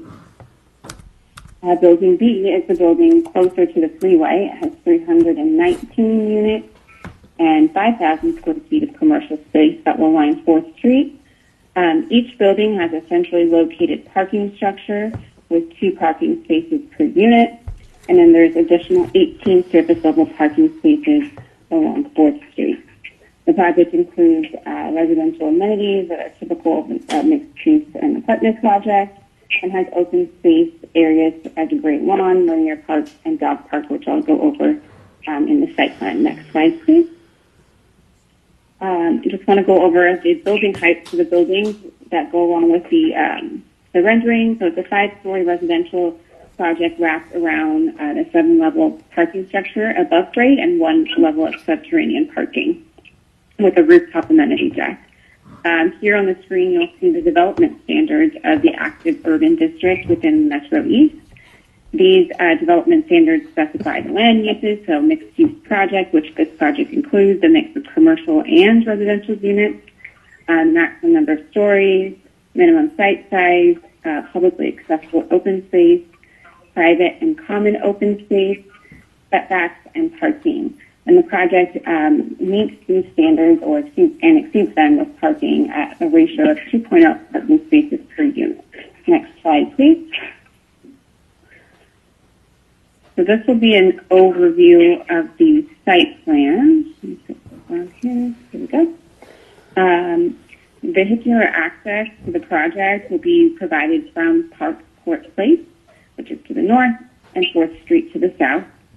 The Great Lawn will be in the center of the development, which links the two buildings together and prevents direct cut-through traffic. There is a linear park on the west side of the development, adjacent to the freeway. This will be programmed as a walking trail with landscaping, lighting, and seating areas, and provide as a link to a Mayberry Park walking trail and park just to the north. The commercial space you'll see here is in an orange color. It lines 4th Street, wraps into the interior of the project. It's provided in both buildings, and it's a total of approximately 15,000 square feet. It links to a public plaza, which is provided at the corner of 4th Street and Cabrillo Park. This will provide opportunities for outdoor dining and seating areas. And you can see that there are 9 courtyards that the residential units are centered around to provide ground-level open space accessible to the units, along with rooftop decks. Next slide, please. This should be just a close-up view of the Great Lawn in the center of the development, and then one of the large rooftop decks. Each building will have access, or will have a rooftop deck with a club and a fitness room, pool, and spa. Next slide, please.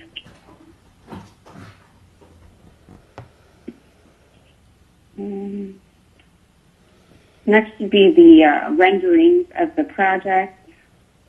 One second, I'm still having a little bit of a delay. Make sure.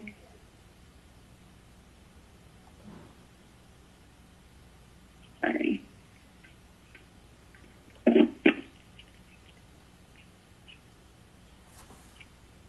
Thank you. Renderings of the project. So this is the contemporary design, 2 separate buildings. This is the commercial area along 4th Street, views of the linear park, and also views of the Great Lawn and courtyard. You can go ahead and go through those rendering images.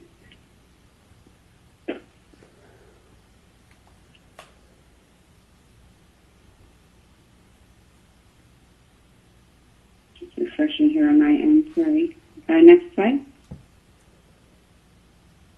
Next slide.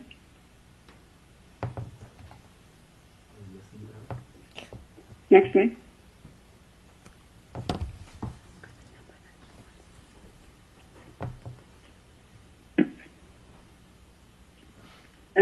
required entitlement.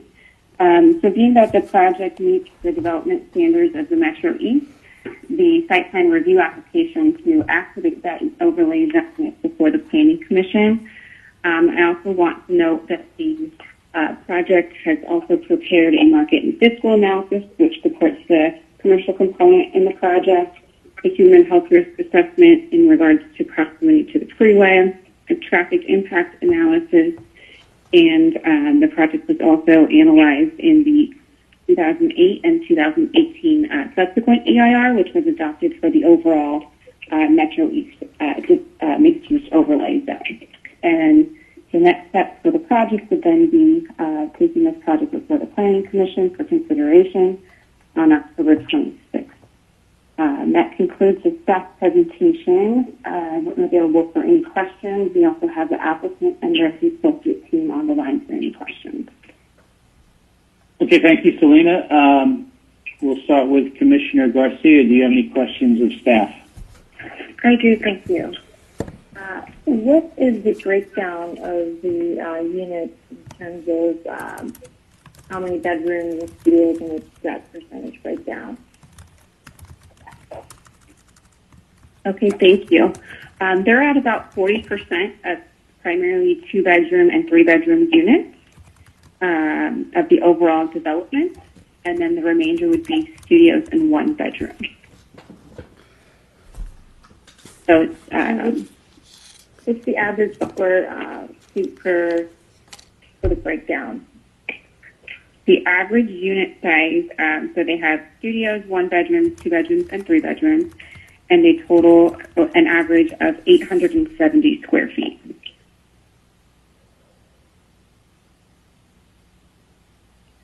That's the average, 870 square feet? Average 870 square feet per unit. Okay. And what's the largest and the smallest, so we know what the range is? Yeah, so the studios are approximately 500 square feet, so 518. And then the largest unit is a 3-bedroom unit. It's 1,339 square feet.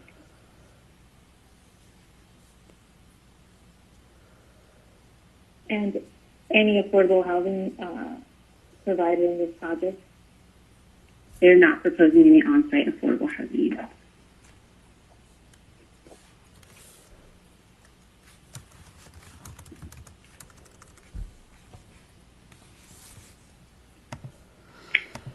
That's all. Commissioner Garcia? Thank you.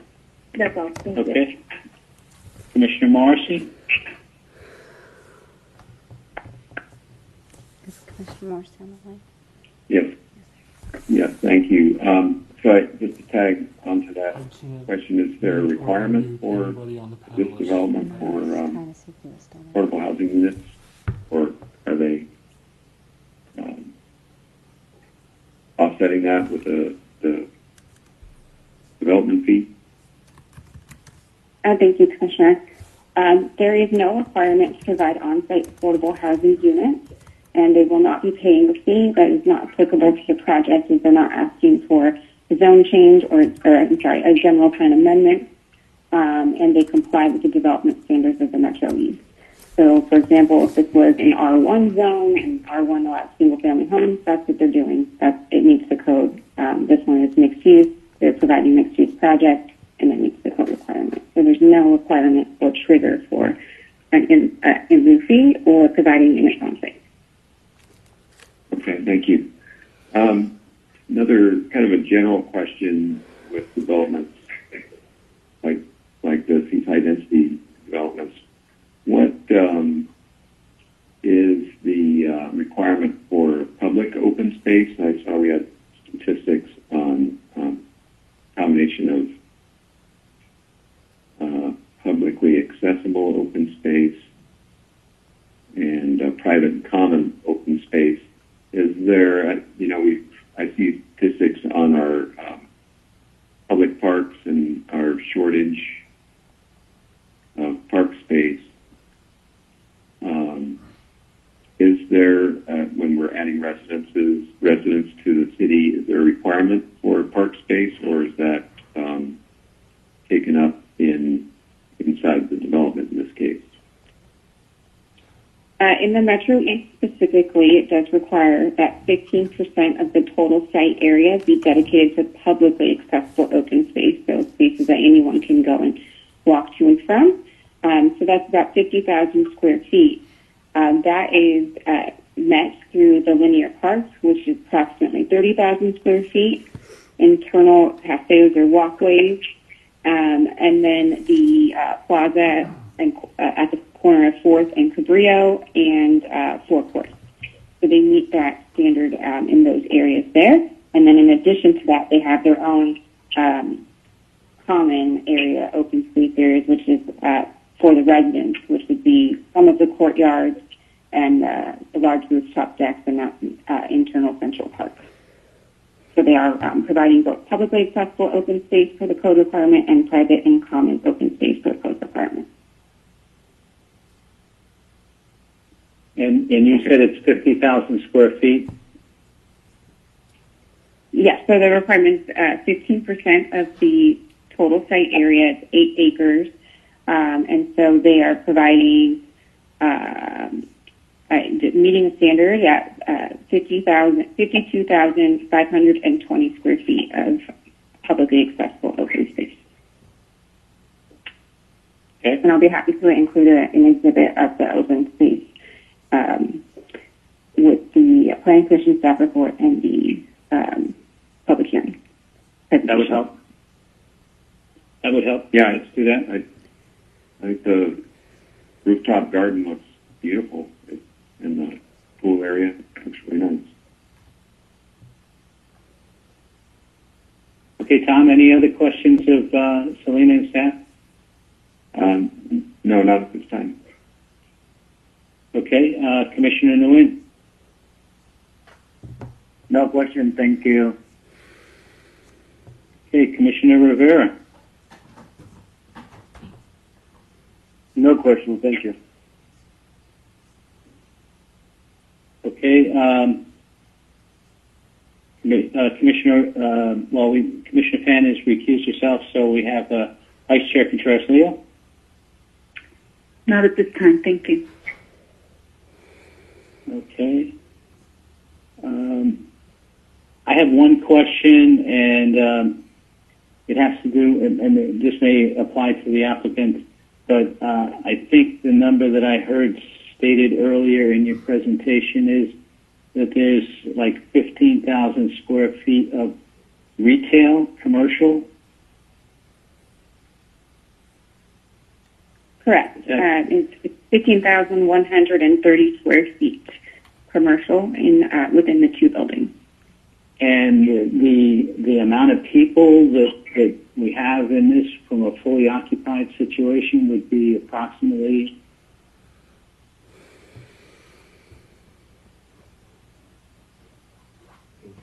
Maybe some quick math. I'll use I don't have that quite. Using 4. Mr.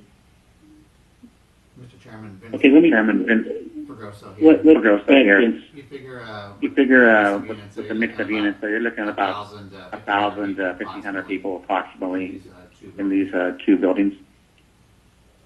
1,500 to 1,000 people. Okay. All right. Well, taking that into consideration, I mean, I guess what would be a concern that I have at this point in time is that with just 15,000 square feet of retail, that doesn't leave a lot of opportunity for somewhat of a small grocery or small convenient store like a Trader Joe's or something of that nature in that particular facility. Therefore, what's going to happen is that people will probably go through the Cabrillo neighborhood, and you have Superior Market, and you also have Albertsons right there, but they'll be traveling through the Cabrillo area. Have we taken that into consideration, and what's the position from the developer's point of view on that particular item?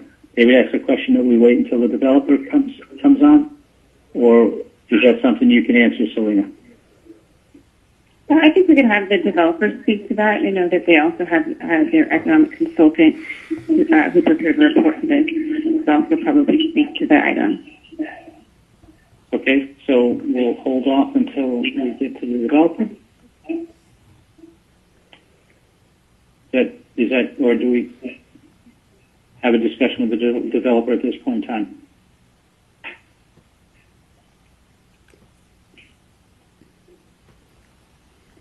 Did we go through all the commissioners' comments? And otherwise, I think we could open it up to the developer. Okay, that's fine. Do any of the other commissioners have any questions at this point in time? Just to follow up, Mark. Go ahead, Garcia. Thank you. Norma? Yeah, thank you. You mentioned that for the open space, it included the internal paseos and walkways. Those are not, are those strictly just in the public spaces, those walkways, or does it incorporate any of the residential walkways? It would be along the internal drive aisles from both the north and the south. Can you point that out in the slide that is? I'm sorry, I'm very visual. Yes, of course. If we could go to the site plan, and the only problem is we don't have a cursor to point to these items. So in between the two buildings, there's a drive aisle that basically bisects the site and then leads directly into a central park. It would be along both sides of those drive aisles. On both the south and the north. It wouldn't include anything internal to building A or building B, is that correct? Correct, no. So nothing in the internal hallways or anything that you would need to go to a door to get to any of the residential units. And the renderings, from an aesthetic standpoint, that's exactly what has been proposed. Do we expect any changes or revisions? No, the renderings are what would be before the commission at the public hearing, with the exception of any comments that the commission has to make to the project. But the materials and the design, staff has worked through with the applicants. They've provided some more enhanced materials, treated the buildings with 360 architecture so that the freeway side has equal treatment of the rest of the building and has broken it down into small masses so it doesn't look like so much of a large monolithic building, but smaller individual buildings to the eye.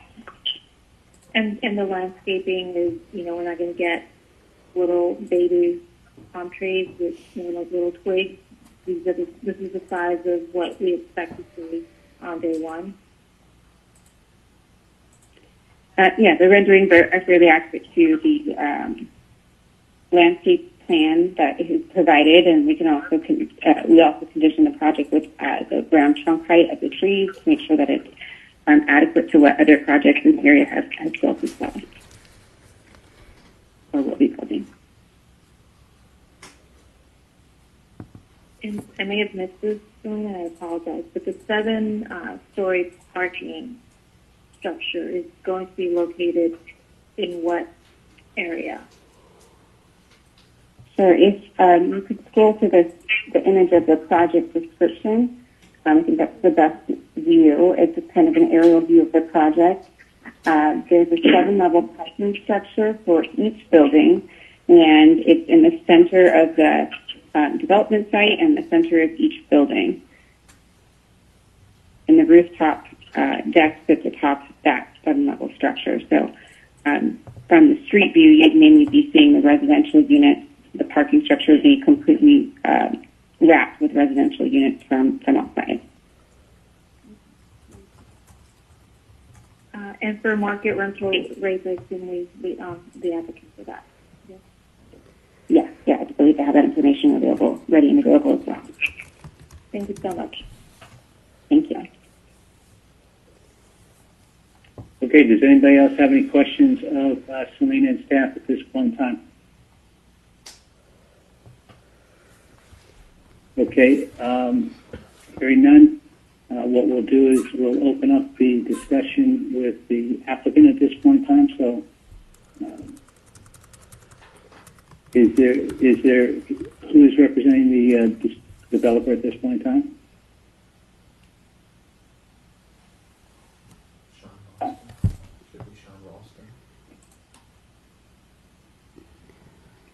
Just 1 second, Chair. Hello? Yeah, everyone. Applicant, if you'd like to The speak. applicant will be. Go ahead, Selena.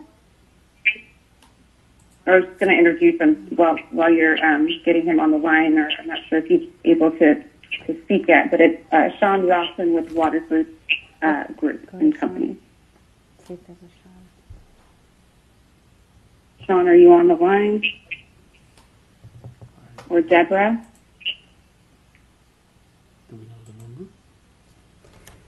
I don't have anyone with that information. If you'd like to speak up. The applicant is not available, is that what we're saying? Applicant, dial *9 to raise your hand. Okay, we have, we did find the applicant there on the a different side, but okay, please, applicant, go ahead and address the commission. And please dial *6 to unmute yourself.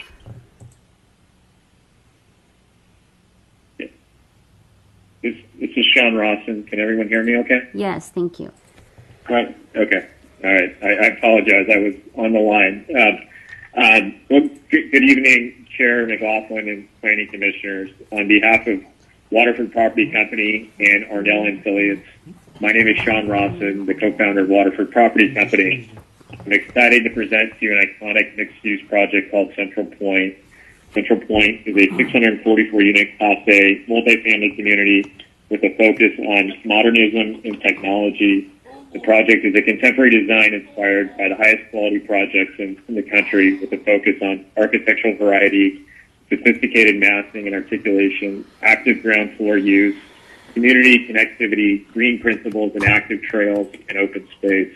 In addition to the project's high-end amenities and large roof decks, Central Point's central feature is its Central Park in the middle of the community and its walking trail on the project's western edge. Central Point will be a community where diversity, creativity, technology, and socializing will be encouraged.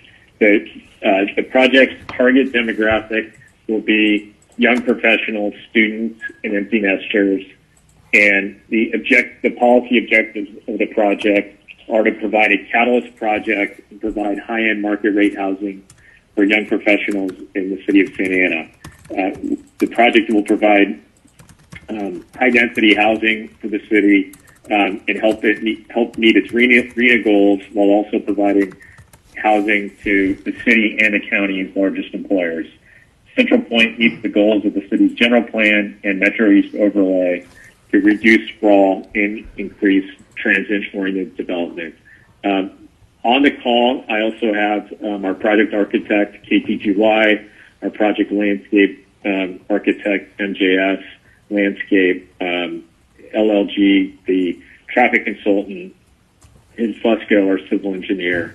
But before I jump into answering some of the questions that I heard from the commissioners' comments, I just wanted to take a minute to thank staff for their extremely detailed and well-thought analysis of the project. We've been working on this project in conjunction with staff for nearly 2 years now, and really want to take time to thank them. With that said, I did want to answer a couple of the questions that came up that I heard in comments. First, I know there was a comment regarding retail space. As you heard, the proposed retail space for the project is just over 15,000 square feet. We did work closely with the Concord Group and AECOM to do fiscal analysis and retail demand analysis. Candidly, the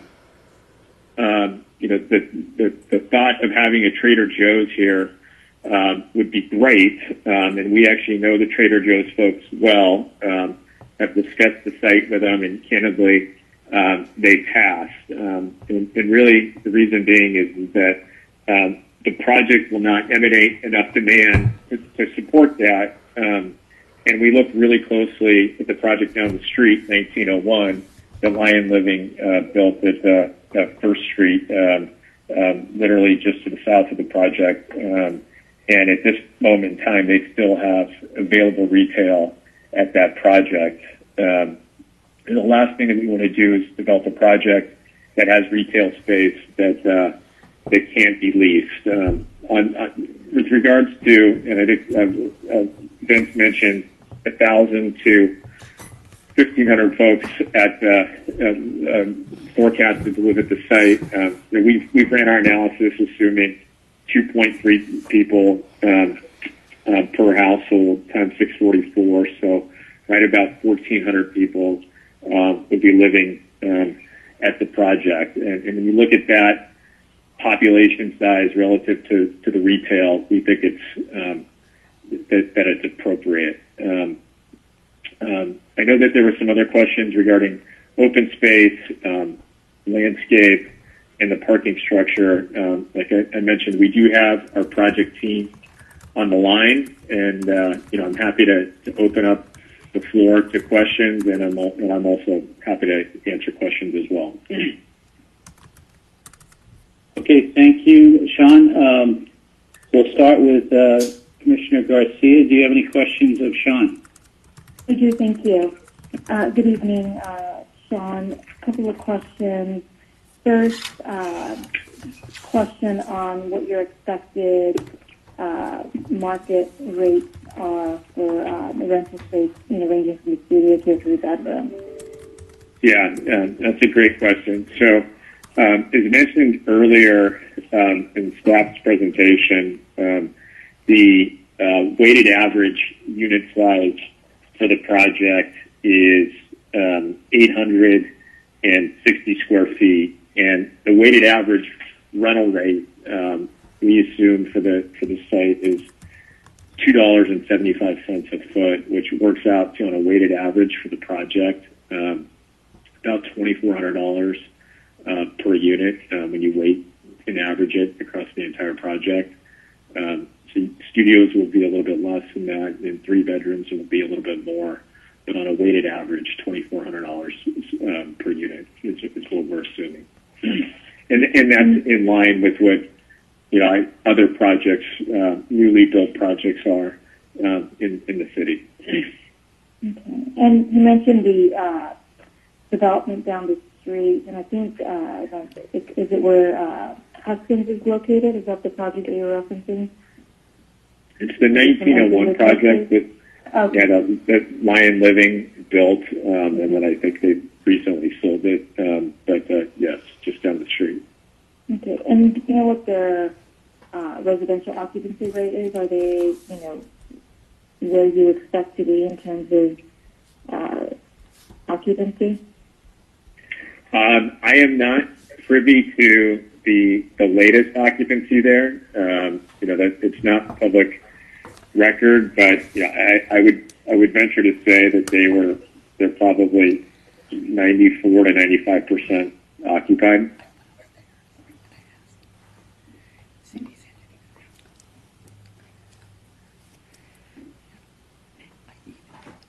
Okay, thank you. I think that's it for now. Okay, Commissioner Morrissey. Yeah, thank you. I just have, I think, just one question about the architecture, and wondering what types of materials you're planning on using. You mentioned some high-end type of first-class facility and housing, so I was just wondering what types of materials we're talking about using on the exterior. Yep. I'm going to have Keith Lavis, our project architect, who is on this call, answer that, if you don't mind, Commissioner. Keith, can you answer that?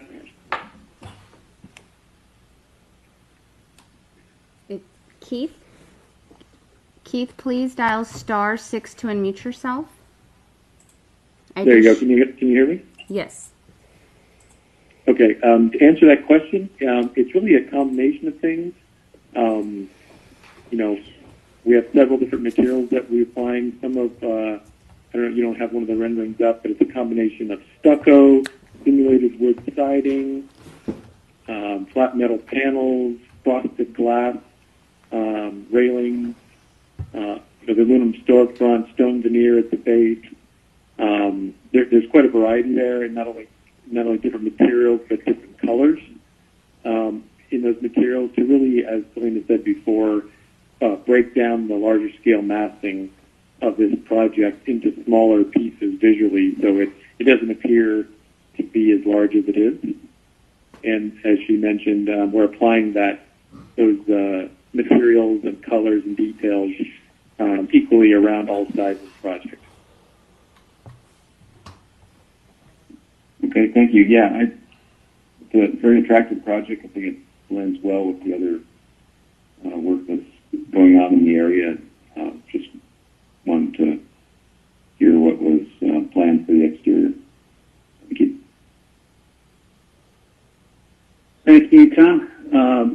Commissioner Nguyen. No questions, no comments. Thank you. Okay, Commissioner Rivera. No questions either. Thank you. Vice Chair Contreras-Leo. No questions. Thank you. Okay.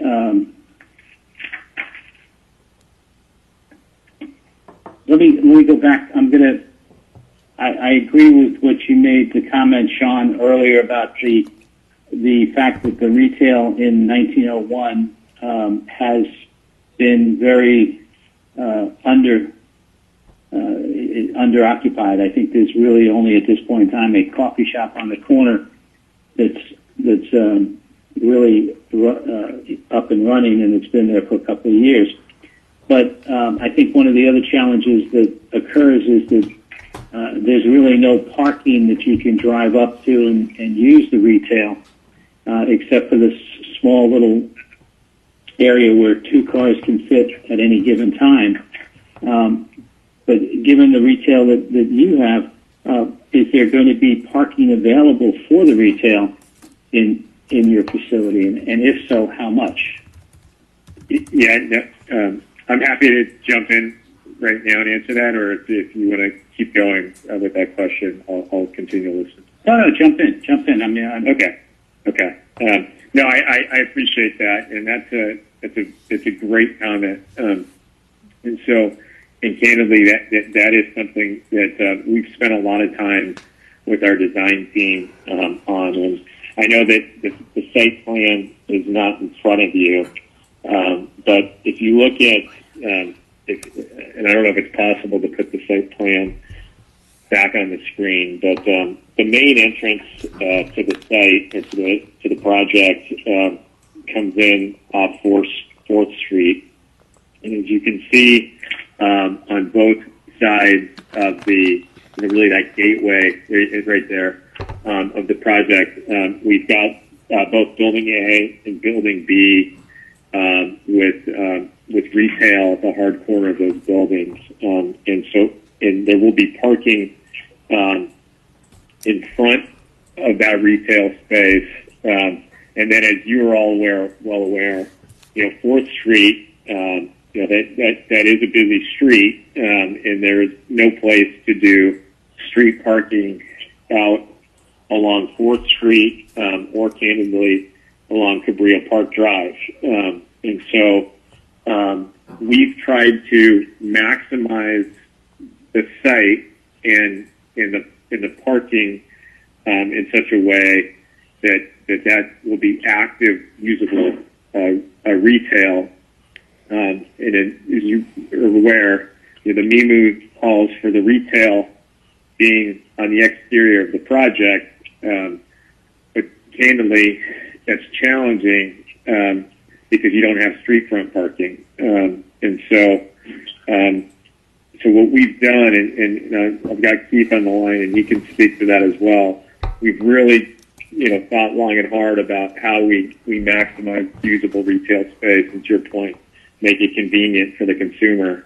Because the last thing you want to do is make them park and then walk and make it inconvenient. The parking structure will have some retail parking as well. But that all said, to park in that parking structure and then walk out to the hard corner of 4th and Cabrillo, will be a little bit of a walk. But Keith, please jump in here and speak to that as well. Yeah, Sean, it's like you're saying, there are convenience parking spaces located on the entry drive off of 4th Street, down that center entry drive aisle, I believe, I think it's like 19 spaces. And then the first floor in both buildings is open parking, where it could be a combination of retail parking and guest parking. And then as you go up the ramp internally, it becomes gated and becomes all resident parking. So it's kind of first come, first served for those convenience spaces that are closest to the retail fronting 4th Street. And then there's more parking available inside the parking structure. This area of in the NEMU doesn't require additional parking for retail space below a certain amount. It's all lumped together as residential and retail parking. Well, then what I'm kind of hearing and understanding in both of your comments is that you're probably destined to be another 1901 with no retail spaces being filled, which doesn't make sense. So I guess I'm looking at the site plan and the conceptual landscape plan, and there is the entryway and exit off of 4th Street itself, and there seems to be a number of cars parked inside that little area, that little entry area. Is that, if anything, is that going to be parking for retail? And if so, how many parking spaces are we talking about? Yes, that's the parking I was describing. That's the most convenient there on that entry drive. I think it's 18 or 19 spaces there, closest to the retail. And then there's additional parking located on the ground floor of the parking structure just beyond that. Yeah, well, I wouldn't expect that to be overutilized at this point in time, given the location of the parking. I mean, I guess another way of looking at the retail is, 15,000 square feet. How many units, individual units, are expected to be in that retail section? I'm sorry, I missed that last. You said how many units? You mean how many? Yeah, I mean, you got 15,000. You got 15,000 square feet, and on this particular thing, you have a portion of it in Building B and a portion of it in Building A, and essentially, my question is it 15 spaces that are 1,000 square feet each, or are they? Is there a range in there? I mean, it appears to me the way it looks. Yeah, no, I'm happy to speak to that, Commissioner. So we believe that the average retail unit size would be anywhere from 1,500 to 2,000 square feet. So you're looking, and candidly, if we can get a larger tenant, we would love for that. The space is designed in such a way that we could do, up to 5,000 square feet, if possible. I do want to answer your question about demand. I've got Mike Reynolds from the Concord Group, who did a deep dive on the fiscal analysis and retail component of this project. So I'd be remiss not to let him speak, because he spent a lot of time studying the retail demand. So, Mike, can you chime in here? Like *6.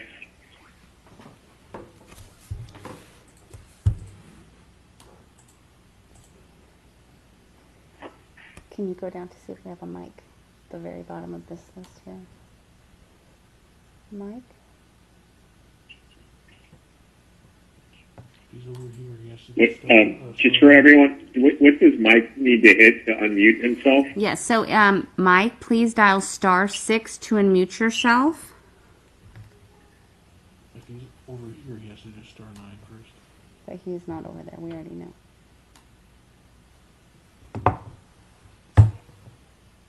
There's no mic. Mike, also you can try dialing *9 if you happen to be on the attendee side. Okay, he is on the other side. We have two sections going on, so please, Mike, dial *6 to now unmute yourself, and you may begin speaking. Hey, I'm unmuted. Sorry about that. Can everybody hear me? Yes, yes. Sorry. Relative to Sean's comments, I mean, we spent quite a bit of time, and I'm Mike Reynolds. I'm a principal here at the Concord Group, based here in Orange County.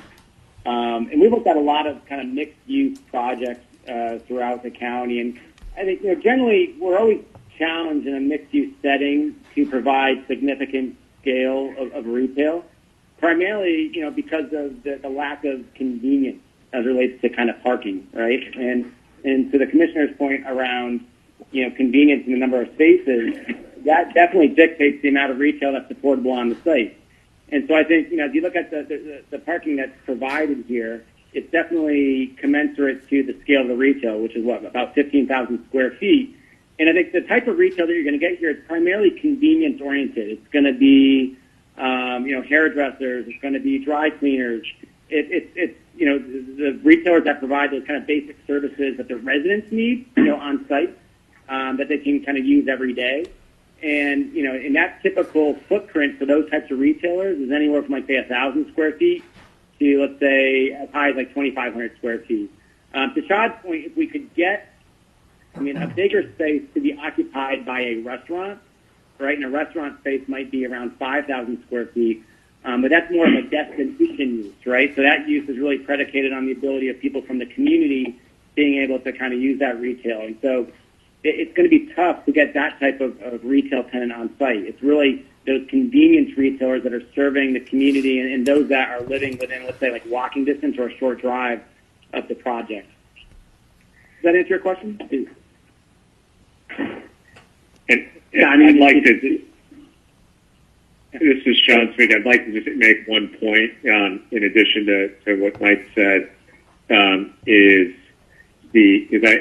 heard you loud and clear, where I think, Commissioner, where you said that the design really kind of dictated the retail. But I want to speak to that real quick as well. So as part of our market analysis, and candidly as part of the city's market analysis, where they did a third-party review, prior to us just even jumping into the retail demand, we did a very thorough highest and best use analysis for the site as well. And what I'll tell you is that in this area of the city, retail is challenging, and really the reason being is because you need more rooftops in that Metro East overlay to really dictate higher demand.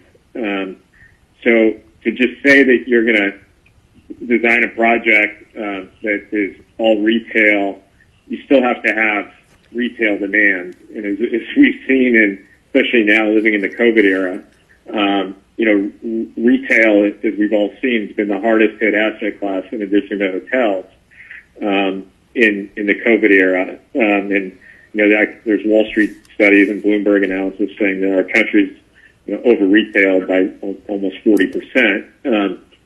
But really, coming back to this site specifically, we did a highest and best use study, and the highest and best use study for the site is residential. And so what we designed was a project that was in conformance with all the design guidelines of the Metro East overlay. And then really from there, from the design principle, was to design the retail in such a way that it enhanced the project, was an amenity to the project, but candidly not a detriment to the project, where you over retail it, and then it becomes candidly, a part of the project that's not that doesn't enhance the rest of the community. So there's a subtle balance there, but we really tried to focus on that. Well, I mean, the other concern that I've got is that in the immediate area, whether it be 4th Street or Tustin Avenue, there's a lot of these small storefront type buildings, and notoriously they've been underutilized. So that's one thing. The other thing is that I'm taking that 4th Street is one of the main entryways for people to get into the complex. Is that correct? It is, yeah, and you can see in the site plan that's the primary gateway to the site coming in along 4th And Street. to have, given that situation, to have empty storefronts as you come into your property may not be the most appropriate way of looking at the success of that particular property. Well, our intent's not to have empty storefronts. So we believe that this is the appropriate amount of retail. Okay. All right. Well, I don't have any other questions at this point in time. Does anyone else have any questions of the applicant? I have one last question, Mark.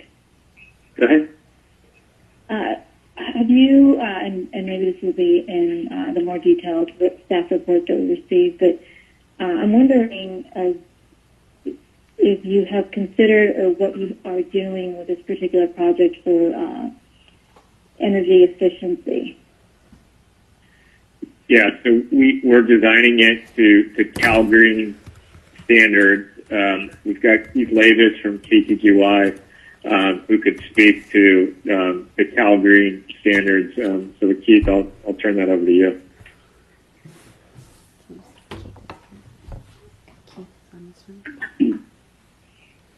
Yeah, I mean, we haven't gotten into great detail in terms of anything specific to enhance the project that way, but we're designing to meet Title 24 and Cal Green standards, as Sean said. I think as we get into this a little further, and depending when this project moves forward, the standards will dictate what that actually is.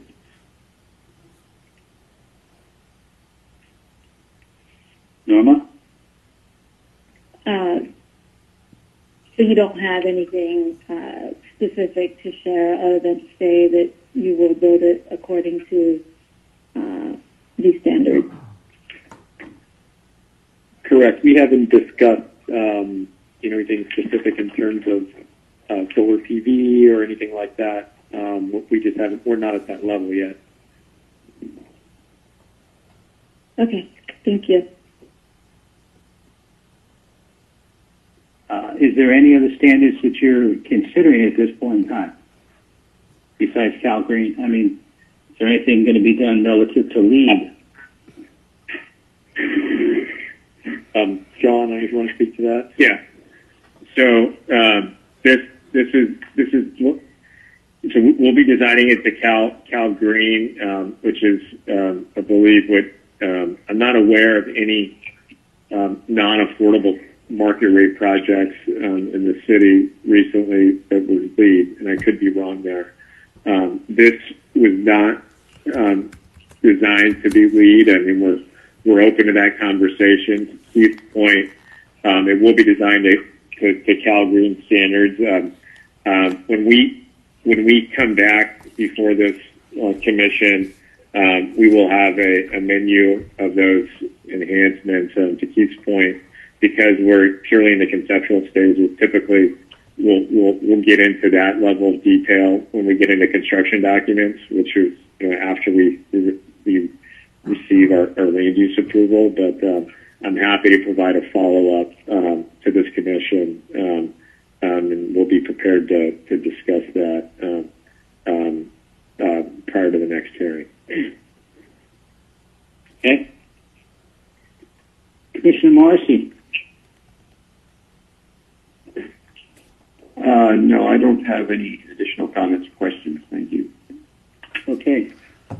Anyone else have any comments, questions of the applicant at this point in time? Okay, thank you.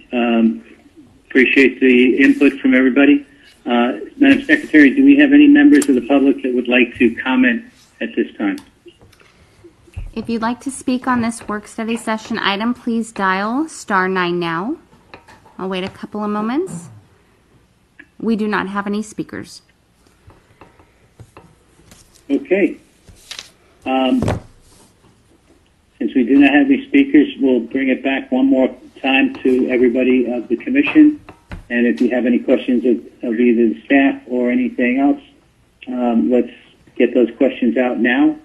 So I'll ask Commissioner Garcia last time, any questions, any further questions? Nothing further, thank you. Commissioner Morrissey. Is this regarding this item specifically? Regarding this item, yes. No, no further questions. Thank you.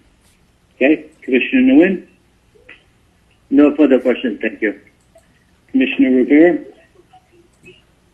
No questions, thank you. Vice Chair Contreras-Leo. No questions, thank you. Okay. I'll put my questions out there. At this point in time, I'm done. So with that, we conclude the work study session, and we'll move back to comments by staff. Thank you, Chair. Hello? Yeah, go ahead. Thank you, Chair. Just wanted to give the Commission a quick update regarding our general plan schedule.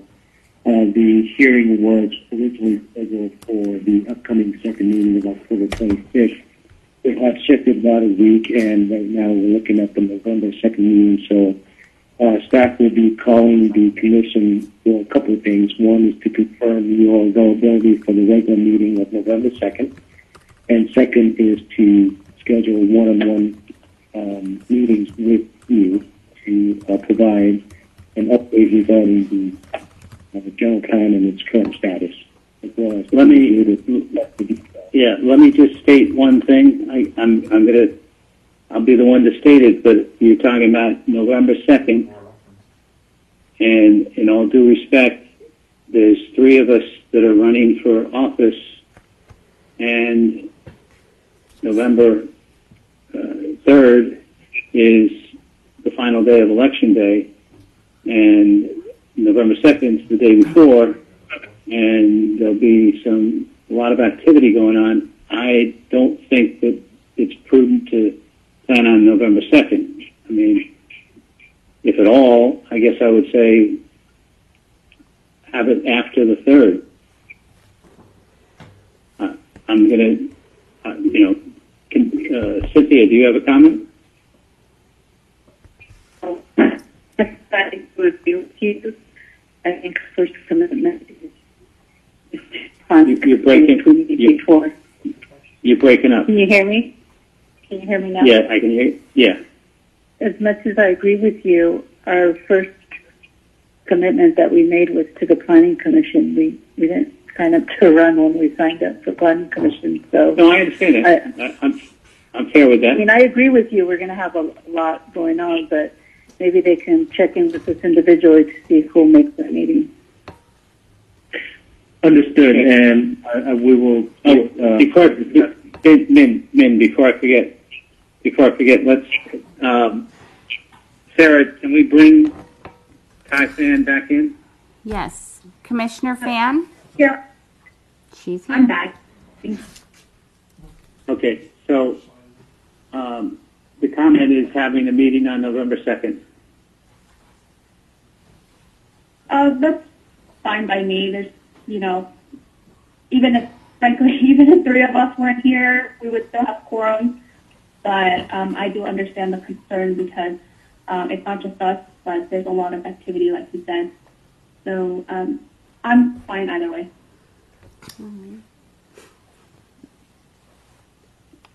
Okay.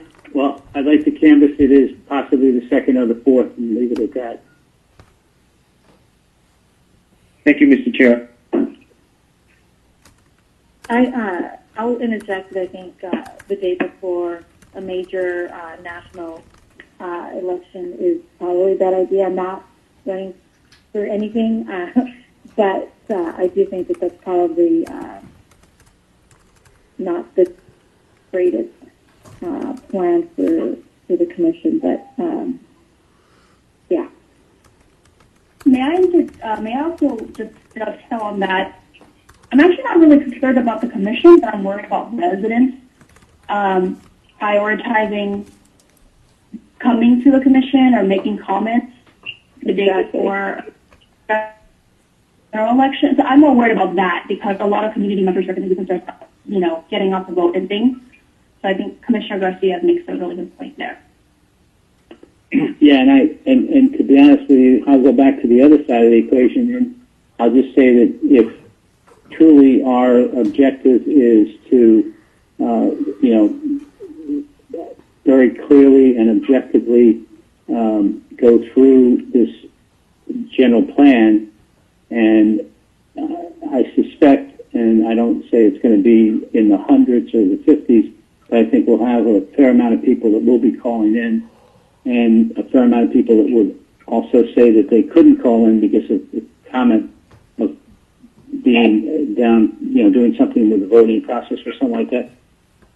I'm leaning more towards the fourth than I am towards the second because I just want to take away any excuse that might be there. But We'll follow up with each one of you separately. Okay? That's it. Thank you. So, Min, specifically, the intent of that meeting would be to talk only on the general plan? That would be our goal.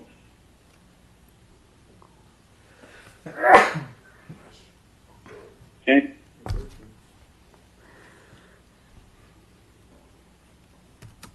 All right.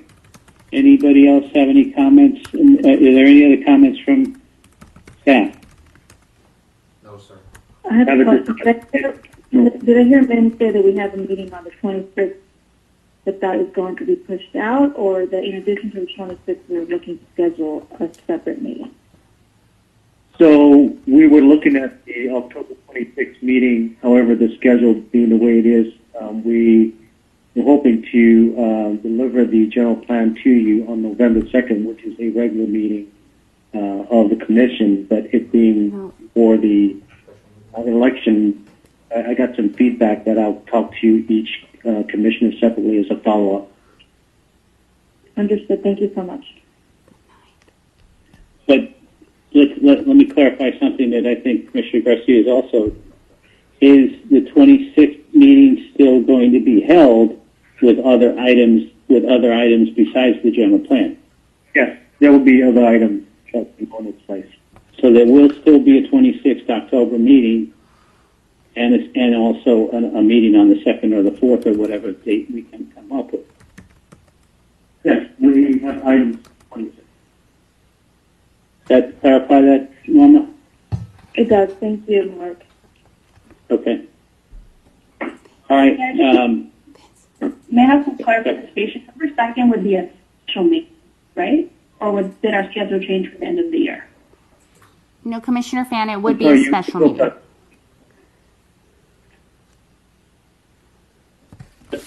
Sorry. Wait a minute. I heard two different. I heard Min is this? You said it was going to be a regularly scheduled meeting if it was on the 2nd. No. Okay. So, but that was what I understood. That is what he said, but that is not correct. Okay, fine. I'm just checking on that one. Okay. No, I grabbed my calendar. Yes. Thank you. So, okay. So answering the question, it is a special meeting. Either on the 2nd or the 4th, it will be a special meeting. That is correct, Chair. Okay, that's what we're looking at.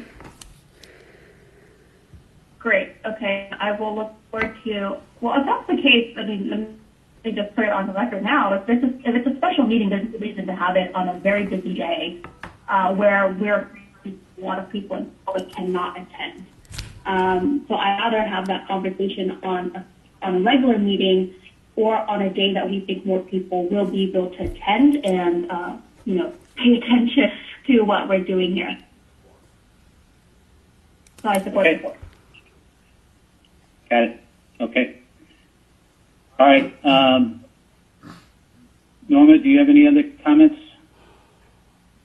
No, I disagree with that. Thank you for clarifying that, Mark. You agree with that? Did you say or disagree?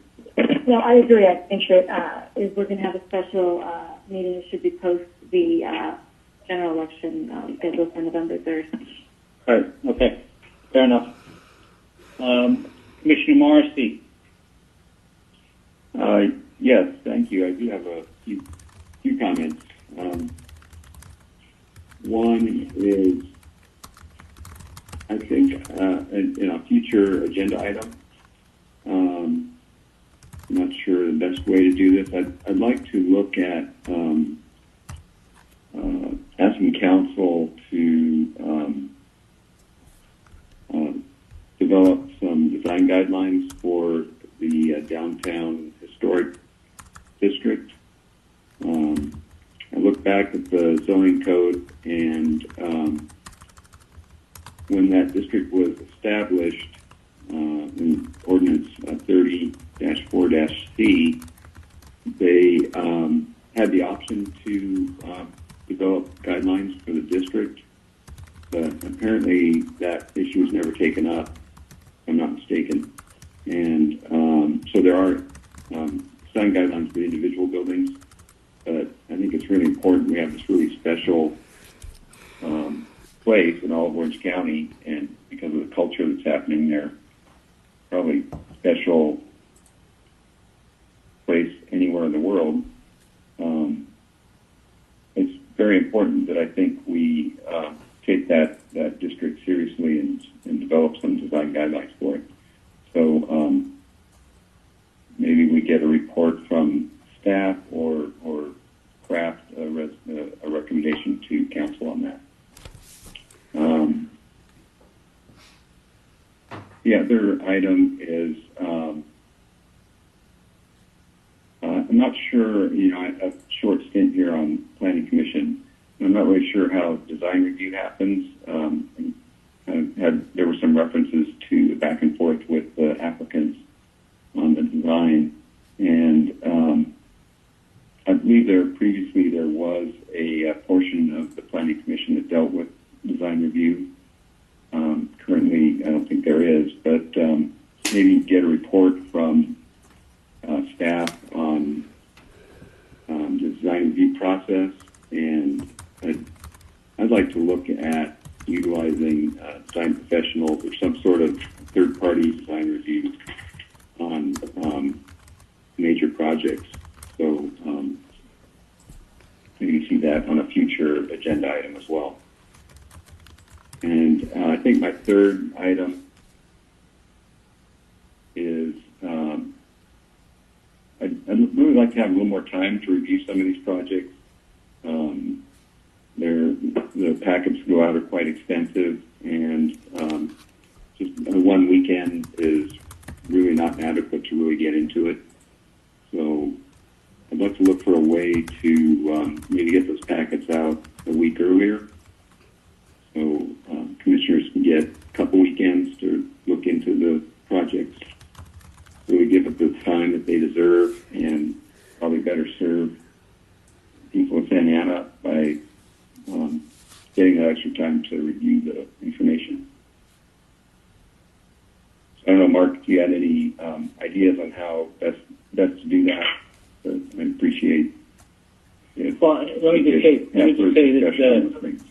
that Tom reached out today and just had a couple of questions, and I know that in talking with other commissioners about certain things, I think number one, what Tom mentioned about having design guidelines for the downtown historic area, I think that if we don't have something like that, and it's not part of the new general plan, that's something that we've missed and we've got to take care of.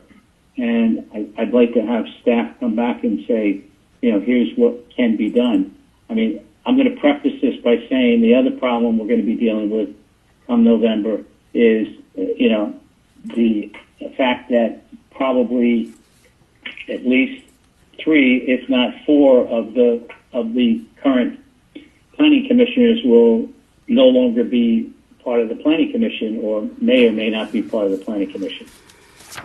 So that's a situation that is going to, I think, warrant some new training and new programs, and new guidelines and new ways of running the planning commission with all the changes that are going to occur with personnel.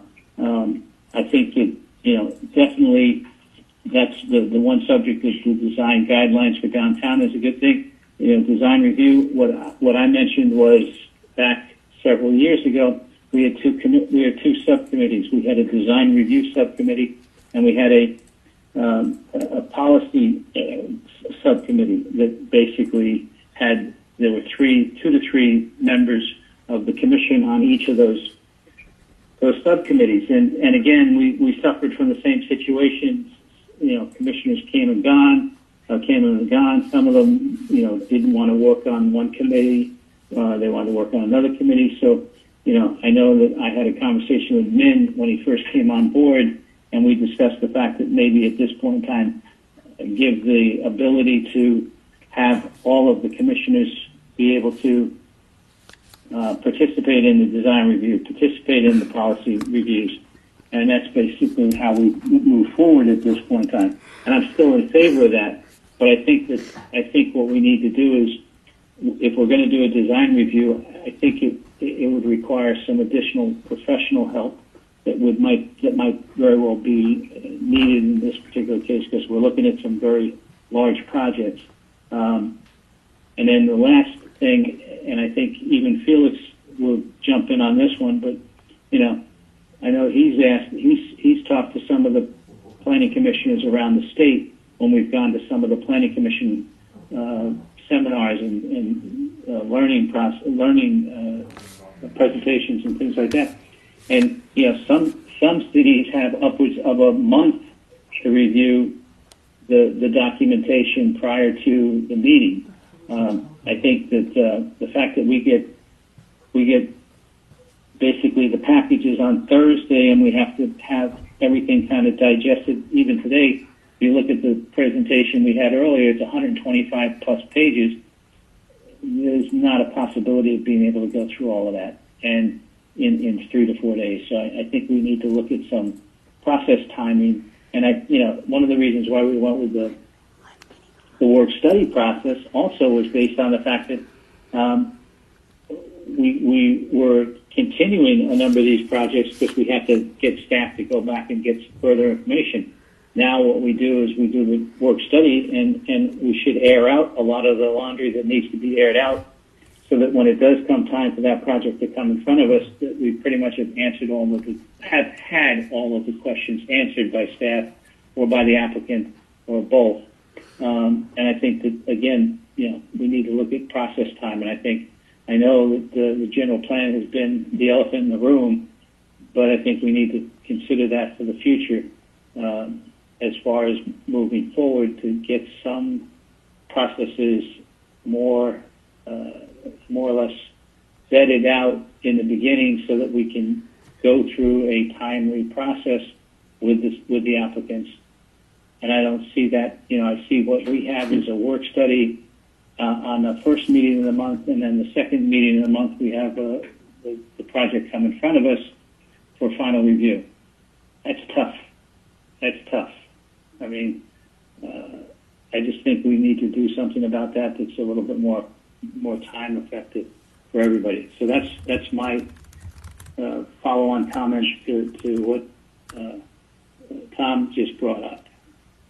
Any comments from you, Min or Vince, or? I think as we continue to work on the development projects, our goal has always been is to get the information to you as early as possible. We'll have to evaluate how we can get projects to you earlier as we do have quite a few number of projects. Unfortunately, our staffing is also down quite low as well, so we'll continue to look at how we can streamline some of our processes. So we'll do better in the future. Okay, Tom, do you have anything else that you wanted to cover? No, it was just those 3 points for today. Appreciate the opportunity to give input on those. Okay, thank you, Tom. Commissioner Nguyen. No comment, thank you. You've been quiet tonight, Ken. Yeah, I've been very quiet. But okay. I just want to make one comment. I think the election this year is not end on the 3rd. I think we'll last a couple more days after that because do in voting mail-in ballot, right? Right. So I think November 3rd would be the issue. The election few more days after that until final result. Well, I mean, the question is staff, we can entertain, right now we're entertaining 2 dates. Maybe we have to entertain 3 dates and call it the 2nd, the 4th, and the 5th. Maybe that's the other way of looking at it. I mean, I am available on the 2nd. If that staff decided to have a special meeting on that day. Okay. I'm not running for office, so I'm not that concerned. Yeah, there you go. All right, Commissioner Rivera. No comments today. I'm available as well. Just reach out and I should be available any of those days. Okay, Commissioner Fan. Okay, so I just want to echo Mr. Morrissey and Sarah McLaughlin's comments regarding the potentially having a 1 week processing period. I know other cities, including my clients, we will, sometimes even have 2 weeks. And I'm not asking for that. But I do think, particularly with some of these large projects, the addendum is 109 pages, and having late Friday and potentially Monday to ask staff questions or try to set up meetings can be sometimes difficult. Or even for me, because you're trying to go through the documents and getting this I thought together. So I think it'd be difficult or potentially a little bit of a change in the beginning. But if that's our internal procedures, I don't see why you can't adjust to that over time. So I really do hope that looks into that. The other thing I want to mention is that the census deadline has been extended to October 31st. So please fill out the census. This is really how our community gets money. This is how our community gets allocated funding from the federal government for all sorts of resources, and it's really something we need. So please fill out the census and for your families and neighbors. With that, thank you so much. Thank you, Fan. Vice Chair Torres-Leo. No comments, thank you. My gosh. Okay. All right. From my standpoint, I just want to reiterate that, I'd like to have, if we're going to have a special session, I'd like to have it after the 3rd than before the 3rd. I want to thank the applicants that came in tonight and met with us. I think it was a very good session for both the projects that we had in front of us. I am a little concerned about, obviously a little bit concerned about the way we're handling the retail and in the respect to this particular zone. I guess the other question I have is, does staff know where we stand with regards to the Bismo project that was planned for between the Caltrans and the Xerox building? That project is still in CEQA litigation, and the applicant and the adjacent property owner are still negotiating the design of the entrance to the project. So at this point, they are still working together. They have not escalated their litigation. There is a tolling agreement, and the two property owners are working to hopefully resolve the entrance issue. Okay. All right. I appreciate the update on that one. So I have nothing else to say. I appreciate staff's work tonight on the two projects. They were presented well and everything went well. So with that said, the next regularly scheduled meeting is for Monday, October 26th at 5:30 p.m. And with no other comments from anybody else, we'll adjourn the meeting this evening. And it is 8:37. Thank you very much, everybody. Have a good night. All right, thank you. Be safe. Good night. Night. Good night. Good night.